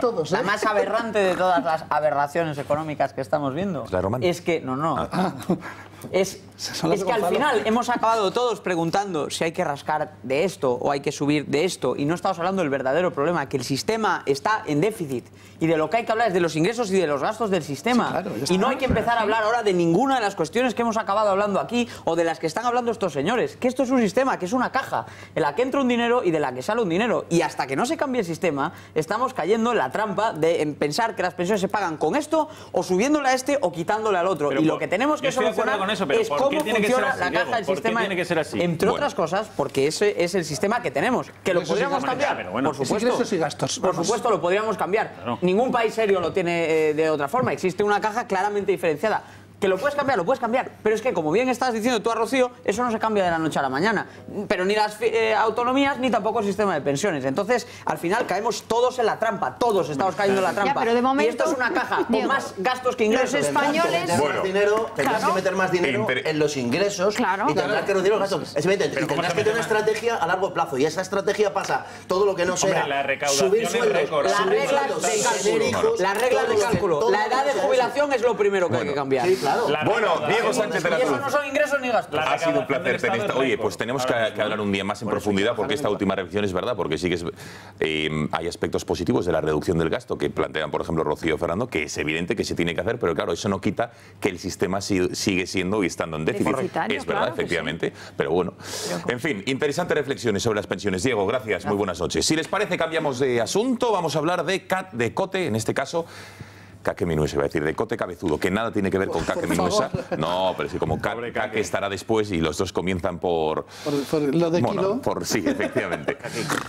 Líos apartes. Cote Cabezudo, como saben ustedes, es un fotógrafo vasco de San Sebastián que en los últimos años montó una especie de imperio de alguna manera, haciendo fotografías a modelos, y poco a poco fue subiendo el tono de ello y cometiendo muchos delitos, y ha acabado siendo acusado por abusar de modelos, difundir pornografía, distribuirla, evidentemente hacerla, agresión sexual, estafa, amenazas. Lleva impune más de 20 años haciendo sus fechorías en San Sebastián aproximadamente. Luego Román nos dará más datos. Pero lleva 5 años, desde el año 2013, donde se produjo la primera denuncia contra él, en la que se ha pedido hasta en 10 ocasiones la prisión contra este fotógrafo, Y la justicia, la fiscalía y en muchas ocasiones la policía ha hecho caso omiso. Y las víctimas, que tienen pruebas documentales, audiovisuales de los vídeos, porque eran grabadas, han visto cómo este hombre salía indemne de cualquier intento de meterle en prisión. Vamos a repasar el caso de Cote Cabezudo y las novedades que ha habido, porque desde el pasado viernes duerme provisionalmente entre rejas. Vamos a verlo.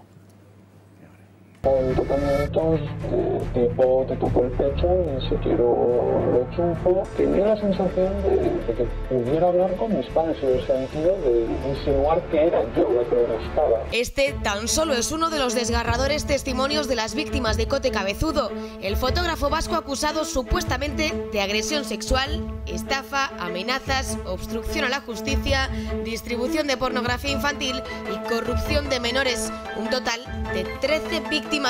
Por fin hoy el titular del Juzgado de Instrucción número 3 de San Sebastián ha decretado el ingreso en prisión del fotógrafo. Esta es la 10ª petición de ingreso realizada contra él. Las 9 anteriores fueron desestimadas por decisión de la anterior magistrada Ana Isabel Pérez Asenjo, retirada del cargo por el Tribunal Superior de Justicia del País Vasco por su falta de actuación en el caso. El nuevo magistrado acepta así los argumentos de la acusación particular del abogado Mario Díez en representación de 8 víctimas y también de la Fiscalía de Guipúzcoa por presunta reiteración delictiva y daños a los bienes jurídicos de las víctimas, después de que Cote Cabezudo no haya retirado de internet las distintas imágenes de las denunciantes, ya que siguen circulando por la red. Una investigación que se mantiene abierta en los juzgados donostiarras desde el año 2013, cuando Cabezudo realizaba supuestamente sesiones fotográficas a menores y jóvenes mujeres, asegurándoles el triunfo en las pasarelas. Les realizaba tocamientos e incluso abusaba sexualmente de ellas. Por el momento se ha tomado declaración a una veintena de testigos, 11 testimonios de perjudicadas y 2 declaraciones periciales. Pero eso, tan solo, ahora sí, acaba de empezar.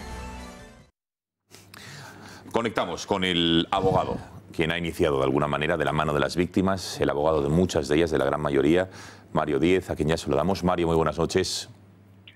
Buenas noches, Gonzalo.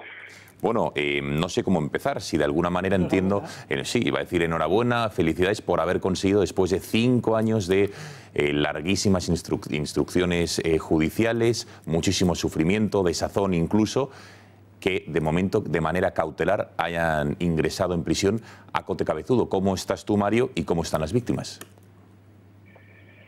Bueno, no hay que olvidar que la prisión preventiva es una medida cautelar y bueno, al final el objetivo de todo esto es terminar de cerrar la instrucción y que haya un juicio y una sentencia fundada en derecho, que es el final de todo esto. La prisión preventiva no es más que una medida cautelar que se produce por las actuaciones que el investigado lleva a cabo durante estos años y que al final aconsejan la prisión provisional. Pero no tenemos que perder de vista que esto es una medida cautelar y el objetivo del asunto es formalizar acusación y tener una vista oral y un juicio y una sentencia. Bien, pero más allá de... es la que queremos nosotros. Sí, pero más allá de los tiempos procesales, digamos, Mario, entiendo que está en prisión preventiva, hay que tener cautela, hay que esperar, deberá llegar a un juicio oral, pero el jueves pasado no lo estaba, y era una cosa por lo que lo estabais luchando tanto tú como las víctimas durante mucho tiempo, y entiendo que de alguna manera os sentís mejor pese a esa cautela. Sí, indudablemente. Es obvio que la angustia en la que vivían las víctimas con material circulando por internet de continuo, con incluso encuentros que entendemos que forzaba el investigado con las víctimas a modo de amedrentamiento, pues desde luego que ellas viven hoy con una tranquilidad que no tenían el jueves, eso es indudable. ¿Qué ha cambiado? ¿Por qué ha ingresado ahora en prisión, Mario, y no antes? ¿Tan solo el relevo, digamos, de la magistrada que estaba, digamos, entorpeciendo y que tenía varias denuncias por vuestra parte? ¿Ha sido solo eso o hay algo que nos perdamos? No, bueno, cada petición de prisión responde a unas causas que no se pueden alegar de nuevo una vez que la prisión ha sido denegada, con lo cual en esta última petición de prisión hay solicitudes que se corresponden con nuevos hechos que se han producido desde la última petición de prisión.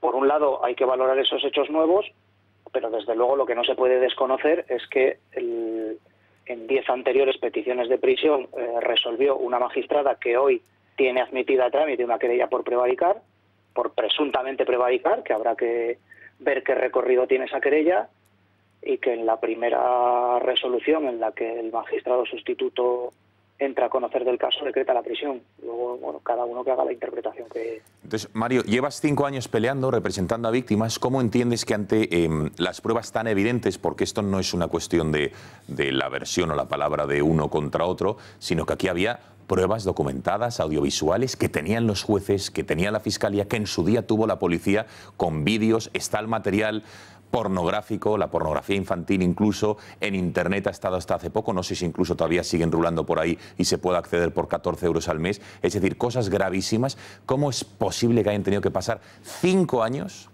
para que ingrese en prisión y 5 años para empezar a retirar todo ese material que estaba en Internet, rulando, ese material pornográfico con imágenes incluso de menores? Bueno, antes de continuar quiero haceros una matización. No soy abogado de la acusación popular. Yo ejerzo acusación particular. Bien. La acusación popular es una figura para cuando hay una acusación que no es víctima en el proceso. Y otra matización más. He oído que está imputado por la distribución de pornografía. La pornografía no es delictiva en este país. En su caso es porque es pornografía infantil. Eso es. Si difundiera pornografía, bueno, la pornografía no está penalizada siempre y cuando se haga con mayores de edad, bajo consentimiento, etcétera, etcétera. Bueno, hechas esas dos matizaciones, lo que es evidente es que hemos llegado a la situación a la que hemos llegado precisamente porque con todo ese material videográfico, con todas las pruebas de cargo, con todo lo que había, ni las víctimas eran capaces de que se dejaran de difundir, ni que se tomaran medidas cautelares que las protegieran. Bueno, a la vista está que tuve que realizar un vídeo que todos conocéis ya, que se hizo viral, porque los mecanismos procesales no funcionaban. Y fruto de ese vídeo hay una magistrada con una querella admitida a trámite por presuntamente prevaricar.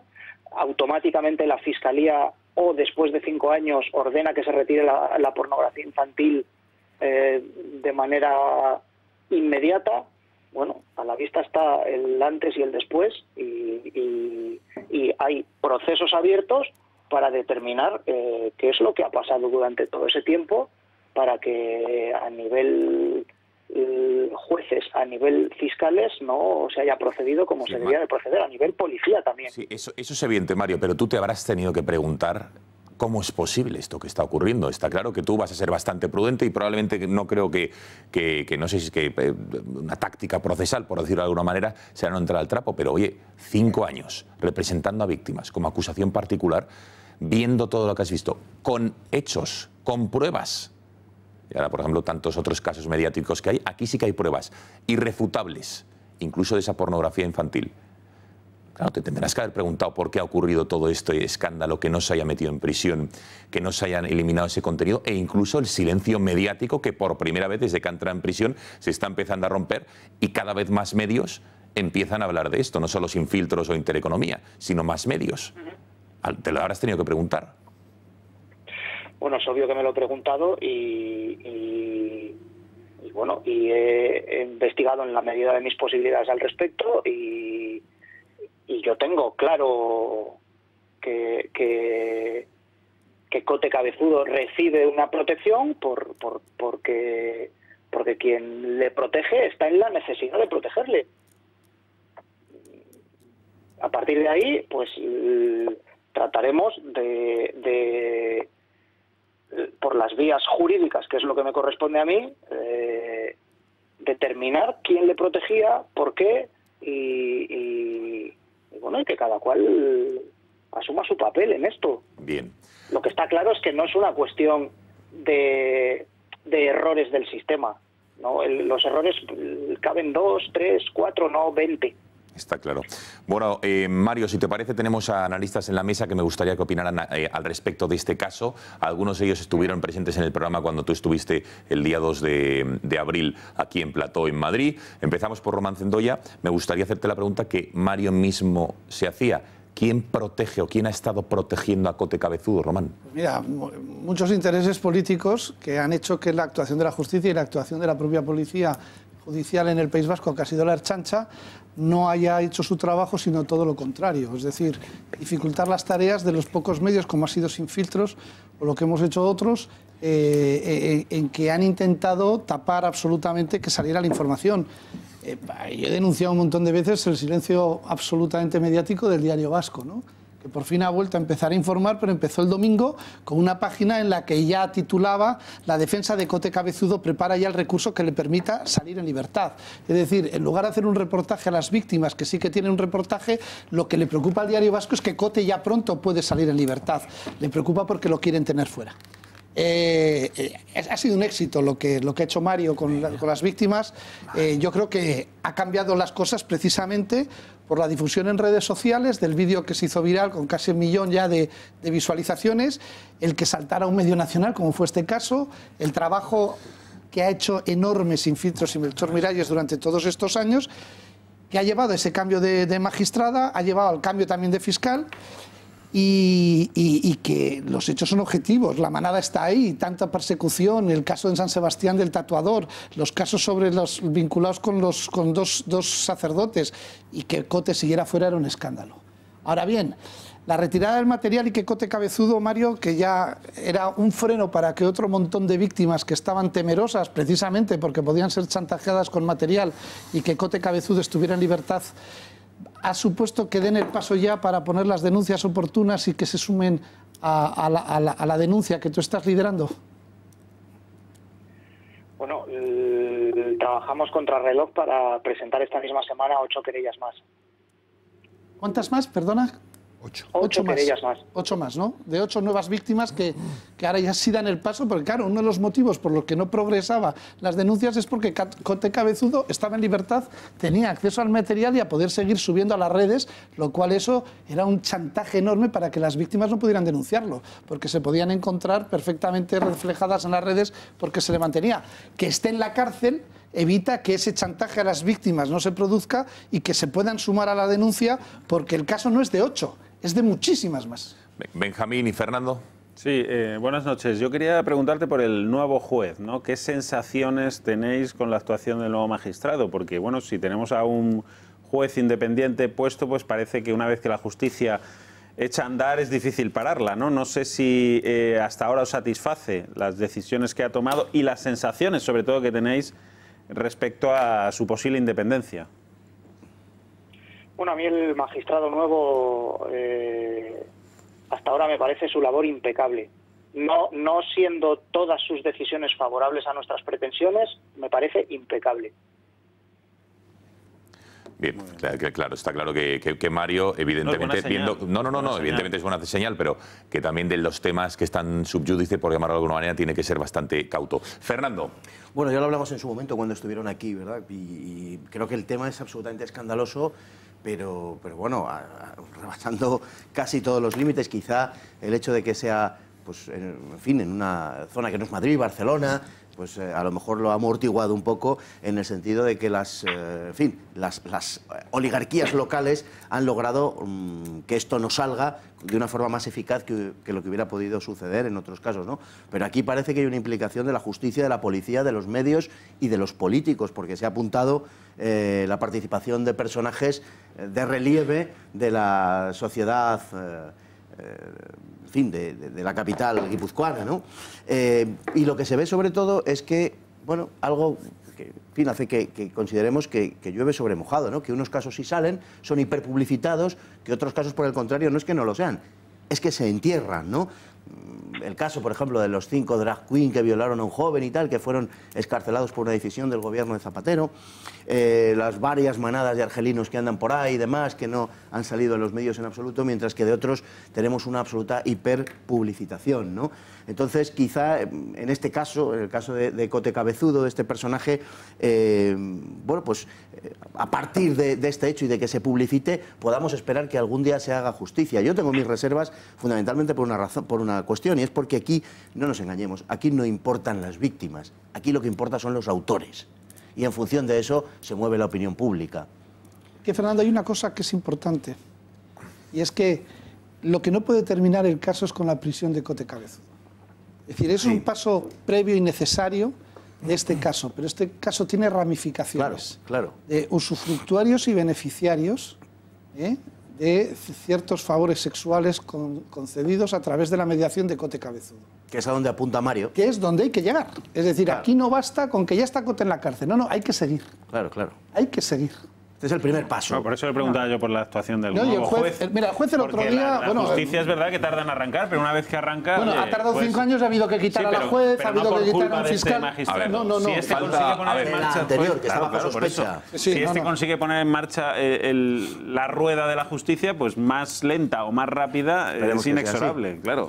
Gonzalo. Sí, no, a mí lo que me ha sorprendido es que después de 5 años de instrucción esas imágenes estuvieran todavía accesibles para quien las quisiera buscar en la red. Creo que ese, 14 si no me equivoco, ha sido el motivo, Mario, de la aceptación de esa querella contra la magistrada, ¿no? Entiendo que ese es el motivo fundamental. O en ese estudio de qué ha hecho esta jueza se va a analizar algo más, se va a mirar si ha habido estas conexiones políticas que apuntáis y estas situaciones extrañas. Es decir, yo tengo entendido que solo la querella contra esta magistrada y la posible prevaricación es porque hay una orden judicial que no se cumple, ¿no? Que son esos 5 años que han transcurrido y esas imágenes que siguen en la red. ¿O hay algo más en esa querella? Bueno, nosotros, la querella es parcialmente admitida a trámite por un delito de omisión del deber de perseguir delitos. No obstante, en ese trámite a nosotros nos inadmiten todos los demás motivos que alegábamos en nuestra querella y eso está bajo recurso ahora mismo. De manera que el Tribunal Superior de Justicia tendrá que resolver ese recurso de súplica y bueno, en la medida, nosotros lo tenemos claro, en la medida en que no se ha admitido a trámite todos los motivos que nosotros alegamos, vamos a acabar en el Constitucional, porque entendemos que hay una vulneración de la tutela judicial efectiva con unas evidencias tan escandalosas como para que mínimamente se admita a trámite. Es decir, el momento procesal de admisión a trámite no es más que determinar que hay hechos lo suficientemente indiciarios como para que al menos se abra una investigación. Y aquí es, entendemos, bastante más que indiciarios. Independientemente de eso, a la vista de lo que ha ocurrido desde que el nuevo magistrado se hace cargo del asunto, en la próxima semana nosotros vamos a presentar querella contra Ana Isabel Pérez Asenjo por 9 delitos más de omisión del deber de perseguir delitos. Un par de cuestiones más, Mario. A comienzos de marzo, y creo recordar cuando estuviste aquí, representabas a 8 víctimas. No sé ahora cuántas representas o cuántas es ese famoso vídeo que se ha hecho viral con más de 1 millón de visualizaciones en YouTube y no sé cuántas más en Facebook. Pero bueno, ¿cuántas víctimas se han puesto en contacto contigo y a cuántas vas a empezar a representar? Bueno, que ya tengamos una representación cerrada en el sentido de que van a interponer querella, son otras 8 más, con lo cual representaré a 16 víctimas con querella presentada. Y pues ahora no sabría decirte, pero debe haber otras 12 o 15 más que, bueno, que me han contado su experiencia, que no tienen claro denunciar, que, bueno, que las veo un poco a la expectativa. También es cierto que me parecía que el trámite de prisión es algo que, pues con Cote Cabezudo en la calle, a muchas les echaba para atrás el pensar cómo voy a querellarme con este hombre en libertad, con todo el material mío que tiene. Bueno, con el paso de los días, pues veré veré las reacciones y veré si alguna más se suma. Yo, desde luego, en la medida en que vea testimonios que tienen verosimilitud y que se apoyan en pruebas, siempre voy a impulsar a una víctima a que denuncie, que es lo que hay que hacer y es lo que acaba con estos casos, que al final se perpetúan por el silencio. Es decir, de las víctimas. Mario, aproximadamente entre 28 y 31 víctimas de Cote Cabezudo, 16 las representas con querellas, 8 ya has presentado, 8 las vas a presentar esta semana y hay entre 12 y 15 potenciales que estás estudiando y ellas también decidiendo si dan el paso adelante o no. Así es. Bien. Así es. Quería hacer una matización antes de un detalle que le he escuchado a Román Cendoya. El fiscal en este asunto no ha sido sustituido. Lo que sí ha ocurrido es que tras la presentación de mi denuncia ante Fiscalía General del Estado, lo que entiendo es que el fiscal de la causa ha dejado de recibir injerencias para que, bueno, pues como denuncié en su momento, para que no pida la prisión de Cote, etcétera, etcétera. Pero el fiscal sigue siendo el mismo que empezó en esta causa. Queda clarísimo. Mario Díez, concluimos como habíamos empezado esta entrevista. Enhorabuena a ti y a las víctimas por esta esperanza que es la prisión preventiva. Esto no es nada, es el inicio, falta el juicio. Por cierto, ¿tenemos fechas o tiempos de cuánto queda de instrucción y apertura al juicio oral o ni idea? Bueno, en este asunto se están empezando a abrir piezas separadas, que es un trámite que contempla la ley de enjuiciamiento criminal desde la última reforma para evitar que estas causas se enquisten, ¿no? Entonces, la causa principal, pues esperamos que en el plazo de 2-3 meses a lo sumo la instrucción se pueda cerrar, se dicte un auto de apertura de juicio oral y bueno, me dicen que en San Sebastián, desde el auto de apertura de juicio oral hasta que señalan juicio, que es bastante rápido, 3 meses, 4 meses. Con lo cual, si nos vamos hasta junio, julio para terminar la instrucción y le ponemos 3-4 meses más, pues algo optimista sería pensar que podemos tener juicio a finales de año. Mario Díez, muchísimas gracias por haber atendido a través de Skype al Gatalagua. Gracias, buenas noches, enhorabuena y un recuerdo a todas las víctimas que representas. Buenas noches. Gracias a vosotros, buenas noches. Bueno, era interesante dar con este cambio que ha habido en la situación procesal de Cote Cabezudo y les seguiremos informando de este auténtico escandalazo por el silencio, porque Román, última cuestión, yo no sé si el hecho de que esté en prisión preventiva va a suponer Cote Cabezudo, era la conclusión a la que llegamos en el programa pasado, que muy probablemente estaba en la situación en la que estaba, nadie se atrevía a enfrentarse a él mediáticamente, judicialmente, fiscalía, policía, porque tenía mucha información. Bueno, vamos a ver lo que... ¿Y eso puede tener consecuencias, su prisión o no? ¿Qué se comenta en San Sebastián? Sí, vamos a ver, su prisión ha sido una noticia cogida a pie en San Sebastián, excepto por los que están preocupados. El viernes, cuando se dictó el auto de prisión, que se hizo sobre las 6:30 de la tarde, porque se hizo la vista por la mañana, al final del mediodía, el juez pidió que se quedaran, hubo un receso de 2 horas y pico y dictó inmediatamente la prisión incondicional y automática de Cote Cabezudo sin fianza. Entonces le dio un yuyu e inmediatamente lo llevaron al hospital porque estaba muy asustado de que tenía que ir a la cárcel. Y mediáticamente, lo más influyente en San Sebastián, que es el Diario Vasco, la noticia es ya la defensa trabaja para lograr la libertad de Cote. Con lo cual, el mensaje indirecto una vez más es vamos a ver si sacamos a Cote pronto de la cárcel para que todas estas víctimas que están pensando en querellarse y en contar su historia, que es terrible, porque no es una historia que cuentan, es una historia que está filmada, es una historia que está fotografiada, pues a ver si conseguimos disuadirlas con páginas enteras avisando de que le permita salir en libertad pronto. Y luego el tiempo que ha tenido Cote Cabezudo durante estos 5 años para destruir pruebas. Destruir pruebas, amenazar, a etcétera, la gente, etcétera. Destruir pruebas. No, pero es importante lo que ha dicho Mario. No, que ahora con él entre rejas, aunque sea de manera preventiva, algunas víctimas puede que se animen. Es verdad que en la instrucción en este momento sí se está mirando las grabaciones que tenía para ver si hay cortes y manipulaciones en las propias cintas o haya desaparecido a través de medios tecnológicos avanzados, y eso es un avance porque hasta ahora lo que se hacía era frenar cualquier tipo de investigación y, es más, tomar medidas contra las víctimas. Seguiremos informando de este caso de Cote Cabezudo. Saludamos a nuestro próximo invitado, que es ni más ni menos que Kake Minuesa. Kake, muy buenas noches. Hola, buenas noches, ¿cómo estáis? Muy bien, ¿y tú? Bien, contento de estar aquí, pero lleno de infinita tristeza, porque vengo de Bayona, vengo de Cambó y vengo pues triste y enfadado, ¿no? Porque parece que una banda terrorista de mafiosos y asesinos, secuestradores, bueno, podemos llenar de calificativos toda la noche, lo que es ETA, ¿no? Se disuelve, toca las palmas y, como toca las palmas, se pone a bailar el PP, se pone a bailar el PSOE, se pone a recoger las nueces el PNV, Podemos aparece allí y es algo vergonzoso, porque creo que esa infinita tristeza es la que tienen todas las víctimas del terrorismo. O sea, solo hay que leer un poquito la Asociación Víctimas del Terrorismo, AVT, COVITE, la Asociación Víctimas del Terrorismo en Cataluña. Solo hay que escuchar a Maite Pagaza, a Consuelo Ordóñez.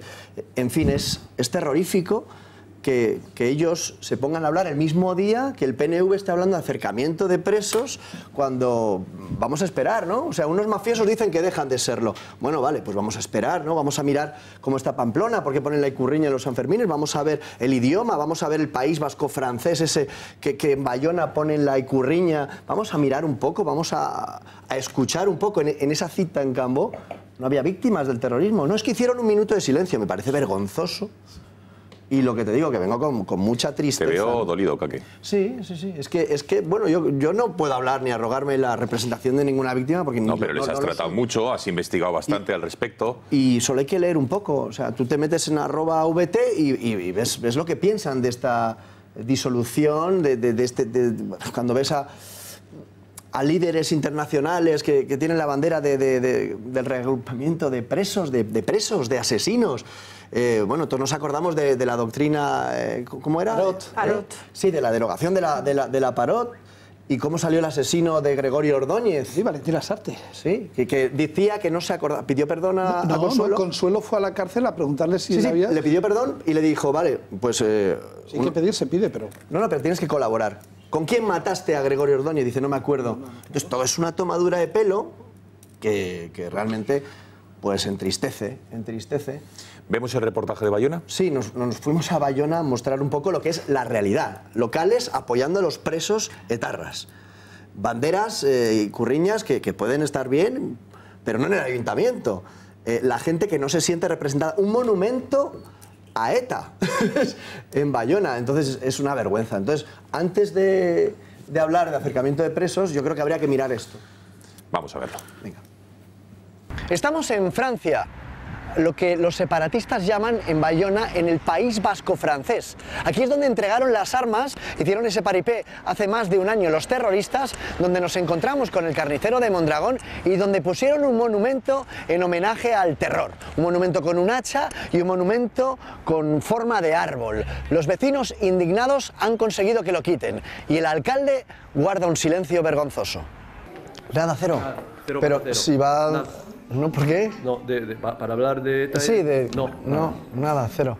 Nada. Es que como han quitado el monumento, entonces... pero ya se quitó el mismo día. ¿El mismo día? Sí, por eso, que es un gesto chulo para las víctimas. Claro, de hablar hasta mañana no hablamos nada. Pero nada. ¿Por qué hasta mañana? ¿Hasta el comunicado o qué? Hasta Cambó. Hasta Cambó, hasta el viernes. Pero él como alcalde no nos puede dar un... Nada. De lo que piensa, nada. No. Vale, ok.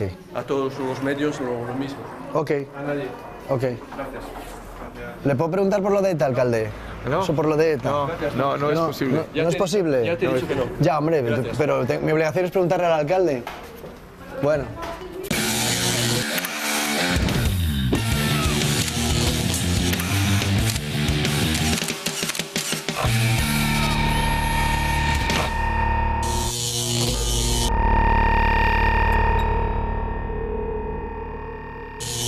Bayona, santuario de etarras durante un montón de años, es lo que algunos llaman el País Vasco francés, ¿no? Esa hermandad la ves en los locales, en los bares y en las calles.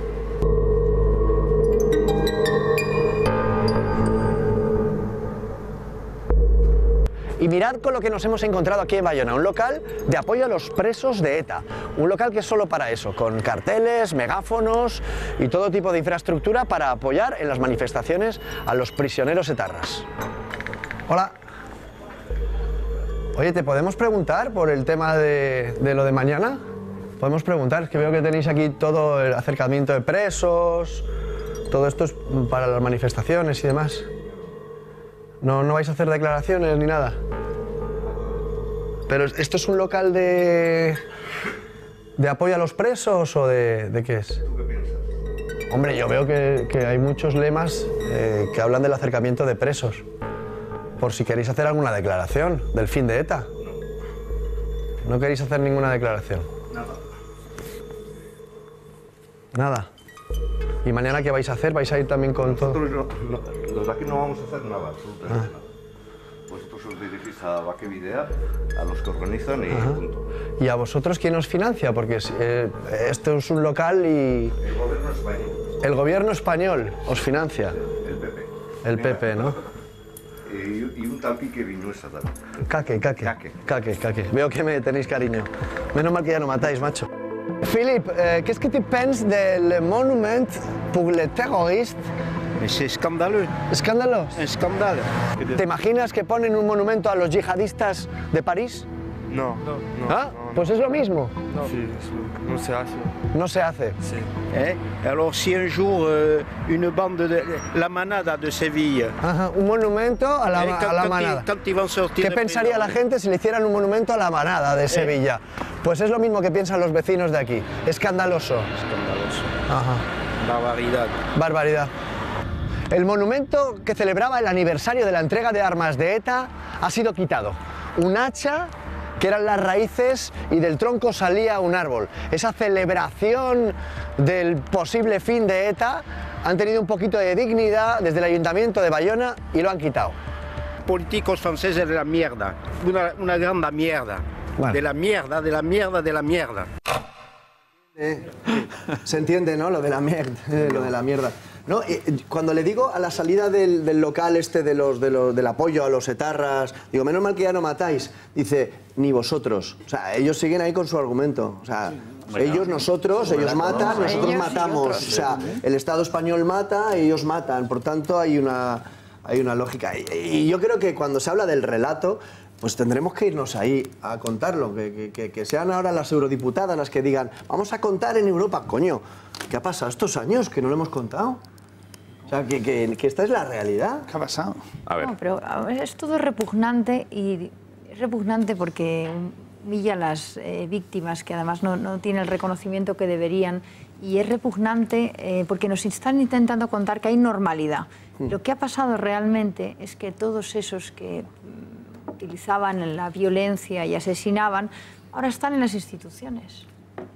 Están en las instituciones, son políticos. Hace 2 años, recuerdo, tuve el gusto de acompañar a José Antonio Ortega Lara a un mitin a Vitoria. Y claro, hasta que no te pasa, no te lo crees.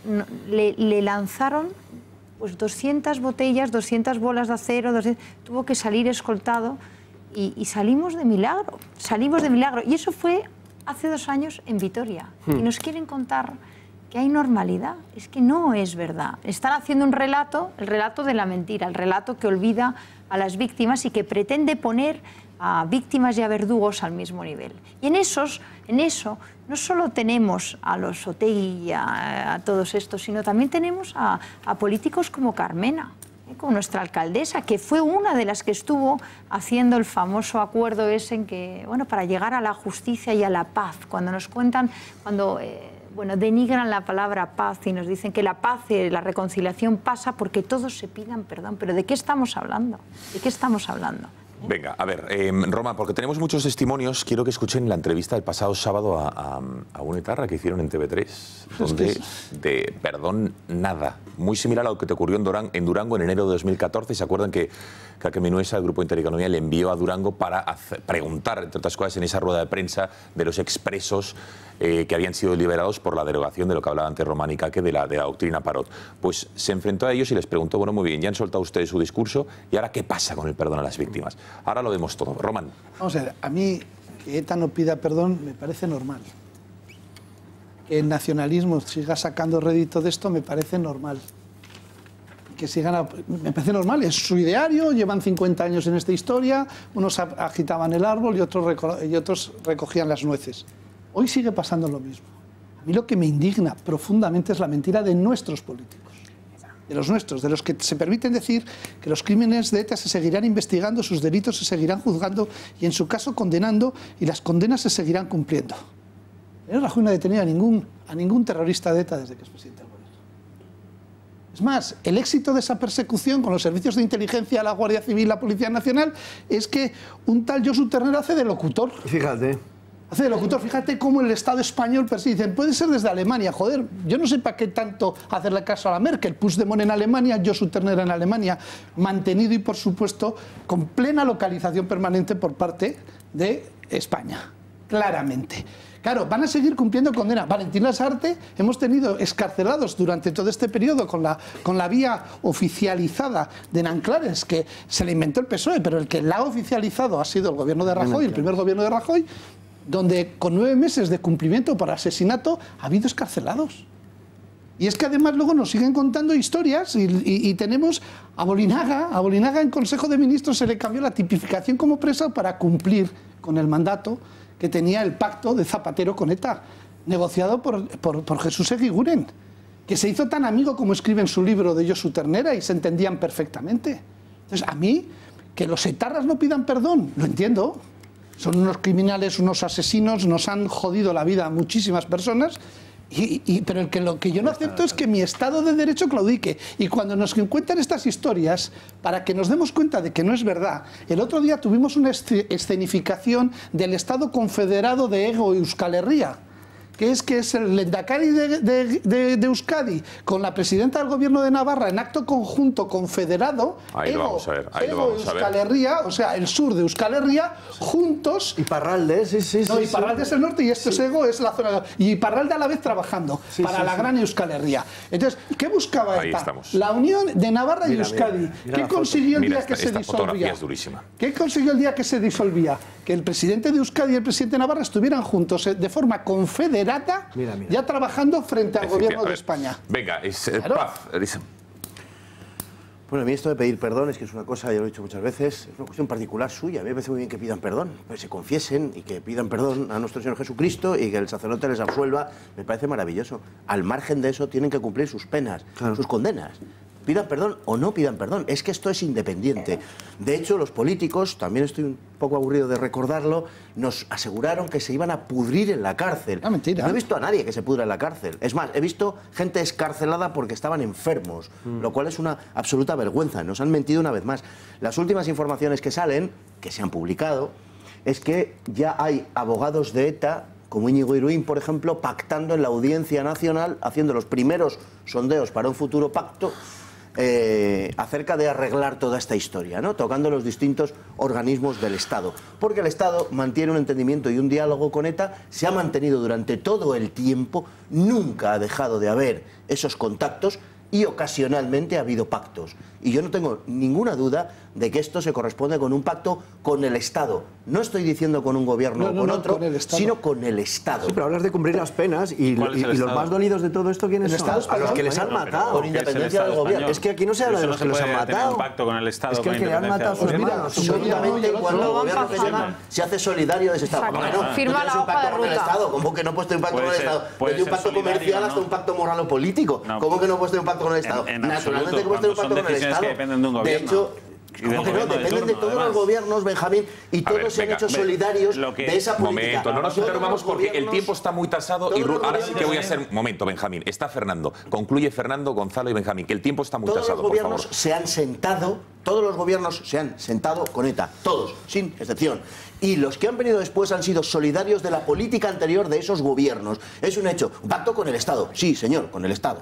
Vale, Gonzalo, un momento. Gonzalo, por favor, Benjamín, y última reflexión de Kaki. Venga. Bueno, yo me encuentro mejor hoy que la semana pasada. Quiero decir, yo creo que ETA es una declaración de fracaso y con un comunicado que es completamente loco, pero es que en esto estoy con Román. No esperaba que ETA dijera nada diferente a lo que pone en ese comunicado. Pero creo que ETA esta semana ha hecho una cosa, ha dicho de acuerdo, a confirmar lo que ya sabíamos, he perdido, me rindo, se acabó. Y yo creo que eso es una buena noticia. Y un buen punto de partida para, bueno, pues para intentar mirar al futuro con un poco de optimismo, que estoy viendo poco en la mesa sobre este asunto. Yo entiendo que tú vienes de donde vienes, Kake, del viaje que has hecho y que es la situación, desde tu punto de vista, seguro que es muy incómoda. Pero yo quiero dar esa visión de optimismo. Yo creo que estamos mejor. No lo veo todo negro. Y creo además que mucha gente, gobiernos y Estado, han trabajado también para que esto suceda. Con asuntos en esa gestión que te pueden gustar, Fernando, más, menos, podemos estar de acuerdo, no discutirlo, pero el resultado es que ETA esta semana ha dicho que se acabó. Y creo que eso es bueno. Ese no es el resultado. Benjamín. No, vamos a ver, yo no estoy más contento esta semana que la pasada porque, vamos, la rendición de ETA cuando estás derrotado pues no tiene ningún valor. Claro, es como si mañana las SS se autodisuelven. Pues bueno, pues ya buenas horas mangas verdes, no tiene ningún valor práctico. Es verdad que es el reconocimiento de la derrota. Creo que tiene simbólico, estoy de acuerdo, es un mensaje. Pero vamos, y yo entiendo también la posición de las víctimas que estén de uñas, diríamos, y alerta, con las orejas tiesas, viendo a ver no se la estén jugando por la espalda. Sí, se ha hecho mal hasta pero ahora, vamos pero a ver, ahora, no, yo ahora, creo que no se la están jugando por la espalda, creo que no se la han jugado en ningún momento y creo que no se lo van a jugar. Pues de hecho, por ejemplo, decía Román, no se ha hecho nada contra ETA en los últimos años. Bueno, se ha detenido a 140 etarras en los últimos 7 años. A 140 etarras. Te puedo sacar el listado. 140 etarras en los últimos años. Para no detener a ninguno, creo que sí se ha detenido bastantes. Se ha seguido juzgando. ¿Que hay 350 crímenes sin esclarecer? Por supuesto. ¿Que la vía en Anclares ha sido una tomadura de pelo? Por supuesto que ha sido una tomadura de pelo, porque no colaboran con la justicia. Por lo tanto, no debería darse ningún beneficio penitenciario. Pero bueno, yo creo que el Estado en absoluto ha cedido ante ETA. Ante ETA, bueno, que no desisten de su víctimas, objetivo. ¿has tenido ocasión de hablar con ellas? ¿Cómo están? Lo digo porque tú tienes mucho trato con ellas. ¿Cómo están? El trato que tengo con las víctimas ya están en las instituciones. Bueno, que sigan, que bajar esos micrófonos, pido un poco de respeto a Kake, que es nuestro invitado, la última reflexión, por favor. En este caso, pues yo me limito a buscar los reportajes y a ver un poco la realidad, y que se ha hecho muy mal, sí, pero a partir de ahora, ¿qué? ¿No? Entonces, pues leo a las víctimas, a todas las asociaciones de víctimas que hay, y es que no hay ninguna que diga, oye, que bien, ¿no? Ninguna. Que bien. Bueno, es que no hablamos del sentimiento moral de pedir perdón, hablamos... Claro, es que esto no satisface a las víctimas. A la hija de Ernest Lluch diciendo que hay que acercar a los presos, o sea, en las víctimas también diciendo antes de ayer. Sí, bueno, pero no es la opinión mayoritaria. Bueno, Kake, gracias. Mañana mostraremos aquí una cosa que no nos da tiempo, porque tenemos que hacer la última pausa de publicidad, ese vídeo de Durango y algún otro material de, por ejemplo, el alcalde de Cambó, con el que tuviste ocasión de hablar, y es también interesante.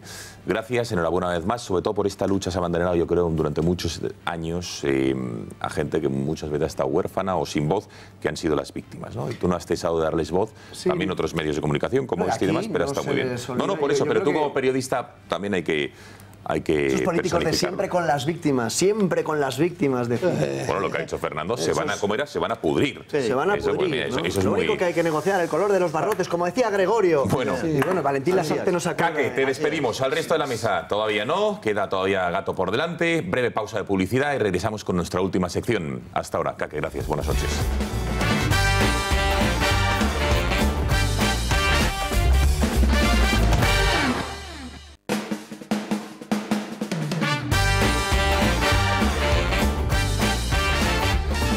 Bueno, recta final del Gatalagua, y como saben, algunos lunes de mes tenemos la ocasión de despedir el programa con la sección de Excelencia Empresarial. Y hoy vamos a hablar, Excelencia Empresarial, saben que es una de nuestras secciones favoritas, que digamos de alguna manera hablamos de esas empresas que destacan por algo y que merecen la pena hablar de algunos hitos o de algunas trayectorias que han tenido. Hoy no vamos a hablar tanto de una empresa, sino como de una escuela de negocios. Se llama ESEM. Se creó en Madrid en el año 1966 con el fin de formar profesionales en las áreas del marketing, la gestión y la administración y dirección de empresas. Querían o ser capaces de satisfacer las necesidades actuales y futuras de la empresa y del mercado. En 2016 celebraron su 50 aniversario y pueden estar orgullosos de haber formado a más de 40.000 profesionales de todo el mundo. El éxito de SEM reside en la formación práctica tanto dentro como fuera del aula, la gran experiencia profesional de sus profesores y el alto contenido práctico de los planes de estudio. Su excelencia empresarial es la alta formación práctica junto con la gran implicación de sus docentes con el alumnado. Nos presenta la escuela su directora general, Francisca Adelantado. Estén atentos porque merece la pena.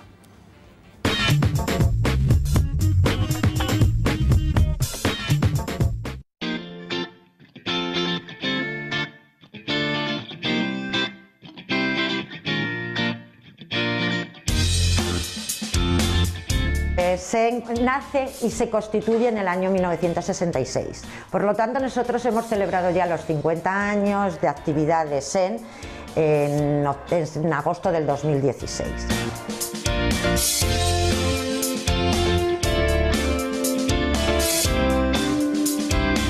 Las escuelas de negocios, los objetivos son crear profesionales prácticos. Es decir, la teoría está siempre muy bien, da muchos conocimientos, da mucha cultura, pero los mercados se están variando constantemente y tienes que saber, sobre todo, analizar los mercados y los consumidores. ¿Por dónde tenía que empezar una compañía a transformarse digitalmente? ¿Cómo ayudar a nuestras empresas a llevar a cabo la transformación digital? Es con un buen engagement con el cliente, teniendo claro cuál va a ser nuestro marketing. Es un complemento a su propia actividad, porque el marketing es una cosa que cada día es nuevo mercado, pues estamos hablando con personas, y los comportamientos de las personas cambian todos los días, yo diría cada segundo. No han variado mucho las tendencias de marketing en cuanto a investigación, venta, publicidad, etc. Lo que sí que ha cambiado es la forma de hacerlo, que se ha digitalizado todo. Entonces, ahora las campañas de publicidad, las campañas de ventas, todas van por el área digital, por el Facebook, por el LinkedIn, por Twitter, por todas esas. Por eso ha nacido el marketing digital. Lo que más valoro, y que no es un dato menor, además del nivel de enseñanza, es el nivel humano, la calidad humana que hay aquí adentro. Realmente tengo compañeros buenísimos, excelentes, lo mismo que los profesores, la directora y todo el equipo de SEM. Y no olvidemos nunca que todas las empresas tenemos un objetivo, y es satisfacer las necesidades de un consumidor. Por eso está el marketing.